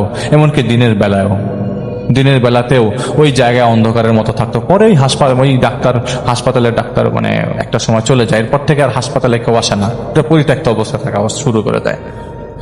চারপাশে গাছগাছালি, কোনো আলো নাই, কিছু নাই। সেই রাতের আলোতে তার বাবা পেছনে হাত দিয়ে নর্মাল মানুষের মতো সেই হাসপাতালে ঢুকে যায়। তিনি পেছনে যায়, খুব নর্মালি সেই জায়গায় ঢুকে আর বের হচ্ছিল না। তিনি তার এক পরিচিত ভাইকে এই রাতের বেলা ডাকেন। তার ঘর আবার পাশেই ছিল। দেখে তার বাবাকে বের করে নিয়ে আসেন। বের করার সময় মনে হলো মাটির নিচ কাঁপছে অনেক জোরে জোরে। বিল্ডিংটা মনে হচ্ছিল নড়বড়ে, এখনই ভেঙে পড়বে। তার বাবা খুব জোরে জোরে গোঙাচ্ছে। অস্বাভাবিকভাবে কাঁদছে। তাকে বোঝানো যাচ্ছিল না একদম। হঠাৎ সেই ডক্টরের যে বিশ্রাম রুম ছিল সেখান থেকে তার মায়ের ভয়েস আসলো। তার এই ছেলের নাম হারুন। এই হারুন, কই যাস? হারুন, যাইস না, তোর আব্বাকে নিয়ে যাইস না। তার সেই ভাই সেই শব্দ শুনছিল না, কিন্তু তিনি শুনছিলেন, তোর বাপকে নিস না, না হলে পথের ফকির হবি, নইলে তোর ক্ষতি হবে। তার বাবার এই অবস্থা দেখে তার ভাবি চলে যায় বাপের বাড়ি। তার বড় ভাই তখনও তাদের এই সব বিষয় পাত্তা দিচ্ছিল না, একদমই দিচ্ছিল না। তার বাবা এক পর্যায়ে খুব বড় রকমের সমস্যা হয়ে যায়, পাগলের মতো অবস্থা হয়ে যায়। সে হাসপাতালে থাকবেই। সেই হাসপাতালে একটা সময় সারাক্ষণই থাকতো, আর মসজিদে কয়েকটা ওয়াক্ত যেত। তার হাত পায়ের অবস্থা খুব খারাপ, বাড়িতে তিনি আসতো না। ছোট ভাই বাড়িতে থাকতো, একা থাকতো, একা একা শুনতো কান্নার শব্দ, যন্ত্রণা পাচ্ছে এরকম কান্না, ফুপিয়ে ফুপিয়ে কেউ কাঁদতো বাড়ির মধ্যে আর কি। তার বাবা তখন ওই হাসপাতালে, কথা বলতে গেলে মসজিদে কথা বলতে চাইতো না। তার বাবার এই অবস্থা, তার এই অবস্থা। জানালার গ্রিল ধরে কেউ দাঁড়িয়ে আছে তার এরকম মনে হতে লাগলো। রাতের বেলা ঘুমালে মনে হতো এই বুঝি কেউ ছুরি চালিয়ে দেবে গলার মধ্যে। একদিন রাতে স্বপ্নে দেখল 3 জন লোক তার পাশে দাঁড়িয়ে আছে, ধারালো ছুরি দিয়ে তার গলা কেটে ফেললো, আর ফিনকি দিয়ে রক্ত গড়িয়ে পড়ছে ঘরের বাইরে। তিনি ঘুমের মধ্যে ঘুমের মধ্যে ফিল করছেন, তিনি ব্যথা পাচ্ছেন। ছটফট করতে করতে তার ঘুম ভাঙে। রাতের আধারে তিনি নামাজ আদায় করলেন। তিনি যেই না নামাজের দাঁড়ান, সাথে সাথেই কান্নাগুলো দূরে সরে যেতে লাগলো। নামাজ পড়ে খাট পর্যন্ত যেতে আর শক্তি পাচ্ছিলেন না। গন্ধ পাচ্ছিলেন তার ঘরের ভেতরে, খুব বাজে বিশ্রী গন্ধ। এরকম 3 দিন চলার পর তার ভাবি আসে তার বাবার বাড়ি থেকে, এবং সেদিনই জমি তাদের 2 নামের ভাগাভাগি হয়ে যায়। তো ভাগ হওয়ার 1 মাসের মাথায় তিনি তার বড় ভাই তার পরিবার নিয়ে জমির উপরের বাড়ি, যে জমিটা তার ভাগে পড়েছে সেই জমির উপরে বাড়ি করেন, এবং বাড়ি করে এখানে চলে যান। আর এর মাঝে সেই কান্না, ফুপিয়ে ফুপিয়ে রাতভর কান্না তিনি ঘরের মধ্যে শুনতে থাকলেন। তার ছোট ছেলে যিনি হারুন, তার ভাই নতুন বাড়িতে ওঠার 10 দিন আগে, তিনি বড় ভাই নতুন বাড়িতে 10 দিন আগে আর কি, তিনি ঘুমের মধ্যে ছিলেন। ছোট ভাইটা তিনি দেখতে পান একজন বয়স্ক লোক তার সামনে আসে। আসার পর তার সামনে বসে, অনেকগুলো অসংখ্য মোমবাতি তার সামনে জ্বলছে। সেই মোমবাতিটা একটা সার্কেলে আঁকা, সেটার মাঝখানে 5টা ছাগলের মাথা রাখা, সবগুলো মাথা থেকে জিভ বের করা অবস্থা। তিনি দেখেন এবং দেখতে পান যে ছাগলের মাথাটা তার হাতের মধ্যে দেওয়া হয় এবং বলা হয়, দেখ তো কেমন খেতে, ছাগলের মাথাতে পোকামাকড় যুক্ত। সেদিন রাতে তিনি আর ঘুমাতে পারেন নাই। তার বাবার কোনো খবর নাই। সেই হাসপাতালে তিনি মাথায় যান, এবং হাসপাতাল থেকে তার বাবার কিছুই দেখা যায় না। তার বাবা ভেতরে, তার বাবাকে ঘিরে মানুষজন নানা জল্পনা কল্পনা করছে এলাকার। চিকিৎসা করানোর চেষ্টা করেও কোনোভাবে চিকিৎসা করা যায় না। তার ভাই তার নতুন বাড়িতে যে ওঠেন, সেদিন তার মনে হলো এই বাড়িতে আর কিছুই নাই, আজ রাতে কেউ ডিস্টার্ব করবে না। তাই তার পরিচিত এক ছোট ভাইকে নিয়ে রাতে ঘুমান, এবং প্রায় 1 মাস ভয়ে ভয়ে থাকার পর তার মনে হলো আর সমস্যা নাই। তার বাবা দেয়া জমিতে কাজ করতো আর বাড়িতে এসে টায়ার্ড হয়ে ঘুমিয়ে পড়তো। মাঝে মধ্যে অন্যের জমিতেও কাজ করত। তিনি একা ছিলেন, কোনো বিয়ে করেননি তখনও। তার বাবাকে মাঝে মাঝে দেখতে যাইত, কিন্তু কোনো লাভ হতো না, কারণ তিনি বাবাকে ওখানে আনতে পারত না। উল্টাপাল্টা কথা বলতো সারাক্ষণ। এলাকার বাচ্চারা মাঝে মধ্যে ইটও ছুঁড়ে মারত। এমন একটা বাচ্চা ইট ছুঁড়ে মেরেছিল তার বাবার জানালাতে, ওই হাসপাতালে জানালাতে। সেই বাচ্চা নাকি পরে পানিতে পড়ে মারা গেছে, কেউ বের করতে পারেনি কি কারণ। এবং ওই বাচ্চাটা নাকি সাঁতারও জানতো। তো এই শোনার পর রেফাত ভাই তার বাবার কাছে আবার যায়, পুরো বাড়িটা দেখে, পুরো হাসপাতালটা দেখে। তার থেকে ওই হাসপাতালের চারিপাশে অনেকগুলো মানুষ ঘুরে, খুব জোরে জোরে চারিপাশে ঘুরছে। মুহূর্তের মধ্যে এটা কেউ দেখেও না। রেফাত ভাই বুঝে গেছে ঘটনাটা কি। তারপর তার ওস্তাদদেরকে তিনি বিষয়টি জানান, তার ছোট ছেলের সাথে কথা হচ্ছে সেই বিষয়টা জানান। তখন তার হুজুর বলেন, তুমি ওনার সাথে আবার দেখা করো এবং কোনো ক্লু পাও কিনা। এরপরে উনি ওস্তাদরা বলেন যে এরপরে আমি বলবো কি হয়েছে। তিনি ওই হাসপাতালে যান আবার। সেখানে ঢুকতেই সেই আগের মতো কি জানি ভেদ করে রেফায়েত ভাইয়ের বডি থেকে বের হয়ে যায়। পুরো হাসপাতালটা ঠান্ডা, মনে হচ্ছে শীতকাল, অথচ তখন তাল পাকা গরম। তিনি ঢুকেন শরীর বন্ধ করে। তার দিকে একজন ছায়ার মতো লোক কাছে আসে। মানুষের ন্যায় ছায়া তাকে ইশারা দেয় যে এখান থেকে চলে যাও। মাথা নাড়িয়ে ঢুকতে মানা করে, ঢুকো না। মনে হচ্ছে কোনো চিড়িয়াখানার প্রাণীকে আটকে রাখা হয়েছে। ভেতরে অনেক কালো কালো ছায়া, আর সেই আসলাম সাহেব বসে আছে, চোখ বন্ধ করে বসে আছে। তিনি কাছে গেলেন এবং বললেন, আপনারা কারা, কোথা থেকে এসছেন? ওপাশ থেকে উত্তর আসে না। আবারও জিজ্ঞেস করেন এবং দুয়া কালাম করে জিজ্ঞেস করা হয়। ওপাশ থেকে উত্তর আসে। আবারও জিজ্ঞেস করে, আসে না আর কি। তিনি আবারও জিজ্ঞেস করেন, আপনারা কারা? এবং খুব কর্কশ জলে একটা কথা আসে, বলে যে তুই কি করবি, আমরা তোর এত বড় সাহস দেখাচ্ছিস, আমরা কোথা থেকে আসছি, কেন তুই জানতে চাস? তো তিনি বলেন, আপনারা যদি না জানান তাহলে আমি অন্য স্টেপ নিব। তো একটা পর্যায়ে তারা বলেন যে তারা মেঘালয় থেকে এসছে এবং এই হারামির জান তাদের হাতে, এখান থেকে ভাগ, নাহলে নিজের কথা ভাব, এদিকে আসিস না। অনেকক্ষণ আরো কথাবার্তা হয়, সেগুলো রেফায়েত ভাই আর বললেন না। সেদিনের মতো সেখান থেকে রেফায়েত ভাই বাইরে বেরিয়ে পড়েন। বের হবার সময় তিনি আবারও লক্ষ্য করেন অনেকগুলো মানুষ জানালা ধরে বসে আছে। তো রেফায়েত ভাইয়ের ওস্তাদরা তাকে বলল, এই কন্ডিশন তাদের অনেক আগের প্ল্যান করা, এতদিন যাবৎ টেনেছে এবং প্রায় সময় তার সাথে সাথে ছোট ছেলে, তার যতদিন বড় বাবার হয়েছে ছোট ছেলের হতো। কখনো তোমরা যা দেখবে তা বিলিভ করে ফেলো না। শয়তান তোমাকে যাই দেখাবে তার উল্টোটা ঘটবে। তার বড় ছেলে বউ প্রায় সময়েই তার বাবার বাড়িতে যেত। সেখানে এক হিন্দু তান্ত্রিকের কাছে তিনি বান মেরেছিলেন পুরো ফ্যামিলিকে। তার মা শ্বাসকষ্টে মারা যান শুধুমাত্র কিছু বাধার কারণে। তার ছোট ভাইয়ের উপরে বান মারা হয়। কিন্তু যে ঝামেলা করতে সবচেয়ে বেশি, আসলাম সাহেবকে সরিয়ে ফেলা হয়, অনেক দূরে নিয়ে যাওয়া হয়। যদিও তিনি কাছে ছিলেন, কিন্তু তিনি কাউকে চিনত না। এর কারণ সুদূর ভারতের এক মন্দির হতে কয়েকজন দেও জিন আসে এখানে ভর করতে। সেই জিনকে পাঠিয়েছিলেন লীলামরা মহারাজ। সেই জিন এখানের কিছু জিনদের আটকে রাখে এবং কাছে যেতে আটকে রাখে মানুষকে ভয় দেখানোর জন্য। এবং মাঝে মধ্যে ওই ভালো জিনগুলো তাকে মসজিদে নিতে হেল্প করত। আর তারা সন্ধ্যার পর আসতো, সেই সন্ধ্যার পর তিনি আর বেরোতে পারত না।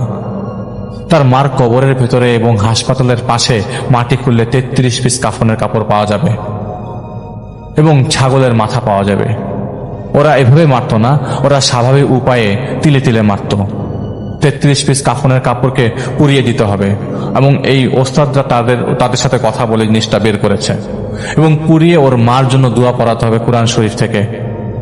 কিছু তাবিজ গেড়ে রাখা হচ্ছে, সেগুলি বাড়ির পেছনে, সেগুলিকে উদ্ধার করতে হবে। রেফায়েত ভাই কিন্তু তাদের সাথে ডিরেক্টলি এই বিষয় নিয়ে কোনো কথা বলে না, তাদের ওস্তাদরা কথা বলে জিনিসগুলো বের করে নিয়ে আসে। প্রথমে বাড়ির পেছনে তাবিজ পাওয়া যায়, যদিও সেগুলো তেমন শক্তিশালী তাবিজ ছিল না। তার মার কবরের কাছে গেলে দেখা যায় কবরের এক পাশ গর্ত করা, মনে হচ্ছে ইঁদুর গর্ত করে রেখেছে। সেই মাটি চাপা দেওয়া হয়। তার সাথীরা অলরেডি অন্য মসজিদে চলে গেছে। তখনও তিনি ওখানে একা এবং এই কাজ করে যাচ্ছে। তিনি এই কাজ শেষ করে সেখানে যাবেন তার সাথীদের ধরতে। তিনি যে আল্লাহর রাস্তায় এসেছিলেন রেফাত ভাই, তিনি তার বাবার ওই হারুন সাহেবের বাবার কাছে যাওয়ার আগে সেই হাসপাতালের পশ্চিম পাশের কর্নারে একটা কাঁঠাল গাছ ছিল, সেটার নিচে ঘুরতে করতে কিছু পান না এবং তার ওইসব জিনিস খোঁড়ার সময় শরীরকে কে যেন আঘাত করতে থাকে। মনে হচ্ছে তার শরীরে কেউ চাবুক পেটা করছে। একসময় অধৈর্য হয়ে গেলে তিনি তার ওস্তাদের হুজুরকে ডাকেন। 2 জন আসে, এসে তাকে নিজ হাত দিয়ে আরো খোঁড়ানোর জন্য হেল্প করে। সেটা নিচ থেকে পাতিল পাওয়া যায়, একটা বড় সড়ো পাতিল পাওয়া যায়। পাতিলের ভেতর থেকে পচা গন্ধ আসছে, একেবারে নাক মুখ ধরে যাওয়ার মতো অবস্থা। পাতিল করে 4টা খাসির মাথা পাওয়া যায় এবং তার বড় ভাইয়ের কিছু কাপড়ের অংশ এবং ছোট ভাইয়ের কাপড়ের অংশ পাওয়া যায় এবং কাফনের 32 টুকরা পাওয়া যায় এবং আরেক টুকরা পাওয়া যায় হাসপাতালের ছাদের উপর। সেই ছাদে প্রথমে উঠে কষ্ট হলেও ওঠা হয় এবং সেখানে পাওয়া যায় এক লাস্ট পিসটা এবং ওইটা একটা পিন দিয়ে গাড়া। এটা যখন আগুনে পোড়ানো হয় তখন ওই হাসপাতালের চারপাশ থেকে অনেকগুলো কালো ধোঁয়া বের হয়ে পড়ে। রেফায়েত ভাই দর দর করে ঘামছে। তখন হাসপাতালের ভেতরে আলো জ্বালিয়ে প্রবেশ করা হলে দেখা যায় আসলাম সাহেব অজ্ঞান হয়ে পড়ে আছে। তাকে উঠিয়ে মসজিদে নিয়ে যাওয়া হয়। অনেক রাত যেহেতু বাড়িতে তারা আর যায় না, সকাল হলে আসলাম সাহেবকে এক প্রকার চুপ করেছিলেন, তার মধ্যে কোনো পাগলামি ছিল না। এর মাঝে আরো কিছু হয়েছে এবং উনি ওনাকে কোনো কিছু জিজ্ঞেস করলে দেখা যেত উনি খুব অবাক দৃষ্টিতে তাকিয়ে আছেন। তো যেগুলো বলা সম্ভব হচ্ছে না অনেক কিছুই। আসলাম সাহেবকে তার বাড়িতে নিয়ে যাওয়া হয়। বাড়ির ভাগাভাগির বিষয়টা তিনি তখনও জানতেন না। তার টিপসই দেওয়া এমন পর্যন্ত নেওয়া হয়েছে ভাগাভাগির সময়, কিন্তু উনি এইসব বিষয়ে কিছুই অবগত না। রেফাত ভাই সেখান থেকে চলে আসেন। কিভাবে কি করেছে তাদের আর পরে জানানো হয় না। তবে তার ছোট ছেলেকে বলা হয় যে তার ভাবি এসব কাজ করেছে, এবং সেই লোক যতদিন খবর নিচ্ছিল ততদিন পর্যন্ত ভালো ছিল, কিন্তু তখনও তার মাথার মধ্যে অনেক কিছু ঘুরপাক করছিল। প্রায় 7 মাস লাগে তার চিকিৎসা মানে পুরোপুরি ঠিক হতে আসলাম সাহেবের। এরপর থেকে আর কিছু হয় নাই। তো তিনি একটা কথা বলেছেন যে রাসূলুল্লাহ সাল্লাল্লাহু আলাইহি সাল্লাম বলেছেন, প্রকৃত মুসলমান সেই ব্যক্তি যার জিহ্বা ও হাত থেকে অন্য মুসলমান নিরাপদ থাকে। অপর মুসলমান যাতে কষ্ট পায় এমন কোনো কাজ অন্য মুসলমানের শোভা পায় না। কখনো অজান্তে কাউকে কষ্ট দিয়ে ফেলা যাবে অথবা কোনোভাবেই জুলুমের শিকার করা দিয়ে যাবে না। একজন সত্যিকার মুসলমান কাউকে কষ্ট দিতে পারে না এবং কারো কষ্টের কারণও হতে পারে না। তো আল্লাহর কিতাবকে যখন মানুষ ভুলে যায় তখন তারা এসব 2 নম্বরী পদ্ধতি নিয়ে ব্যস্ত হয়ে পড়ে। পীর ধরা, বান মারা, জাদুটোনা করা, এসব চাহিদা মানুষের মধ্যে তখনই আসে যখন তার জীবনে কোরআনের শিক্ষা, আল্লাহর প্রতি বিশ্বাস এবং আল্লাহর সিদ্ধান্তের উপর আস্থায় সবকিছু হারিয়ে যায়। তখন সে তার দুর্বিষহ জীবন থেকে মুক্তি পাওয়ার জন্য এবং মেন্টাল স্যাটিসফ্যাকশনের জন্য মরিয়া হয়ে যায় এবং এসব জঘন্য পদ্ধতির আশ্রয় নেয়। এখানে একটা সূরার কথা তিনি বলেছেন, সূরা বাকারা আয়াত 102 নম্বর আয়াতে, ফেরেশতা 2জন মানুষকে কিছু শেখানোর আগে সাবধান করে দিত। আমরা শুধু একটা প্রলোভন, তোমরা কুফরি করো না, কিন্তু তারপরও এদের 2জনের কাছ থেকে ওরা শিখে নিত কিভাবে স্বামী স্ত্রীর সম্পর্কে ভাঙন করা যায়, পরিবারের সম্পর্ক ভাঙন ধরানো যায়। যদিও কিনা সেটা ব্যবহার করে তারা কারো ক্ষতি করতে পারত না, যদি না আল্লাহ ইচ্ছা করতেন। তো এইটা ছিল একটি ঘটনা, এবং পরবর্তী সময়ে কিন্তু তার ভাবির সাথে, বড় ভাইয়ের সাথে ছাড়াছাড়ি হয়ে যায়, কারণ তার ভাবির সাথে অন্য মানুষের সম্পর্ক হয়ে যায়, যার ফলে ওই সম্পর্ক আর থাকে না। তার তার বড় ভাই তার ভাবিকে পরে তালাক দিয়ে দেয়। তো এত কিছু একটা সম্পর্ক ভাঙার জন্য যখন করা হয়ে থাকে এবং সম্পত্তির লোভে তার ভাইকে নিয়ে আলাদা হয়ে যেতে যাচ্ছিল সেই মহিলা, তার ভাই কিন্তু এসব ব্যাপার জানতো না। তার ভাইকেও ওই মহিলা বান মেরে আলাদা করে ফেলেছিল। তো যাই হোক, এটা ছিল ঘটনা।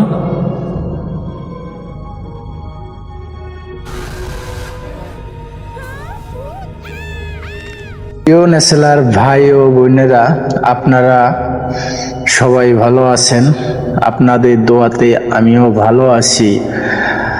আমি প্রতিদিন বাছাইকৃত কিছু ভয়ানক ভূতের গল্প আমি রাত 10টা বাজে এই চ্যানেলে পাবলিশ করে থাকি।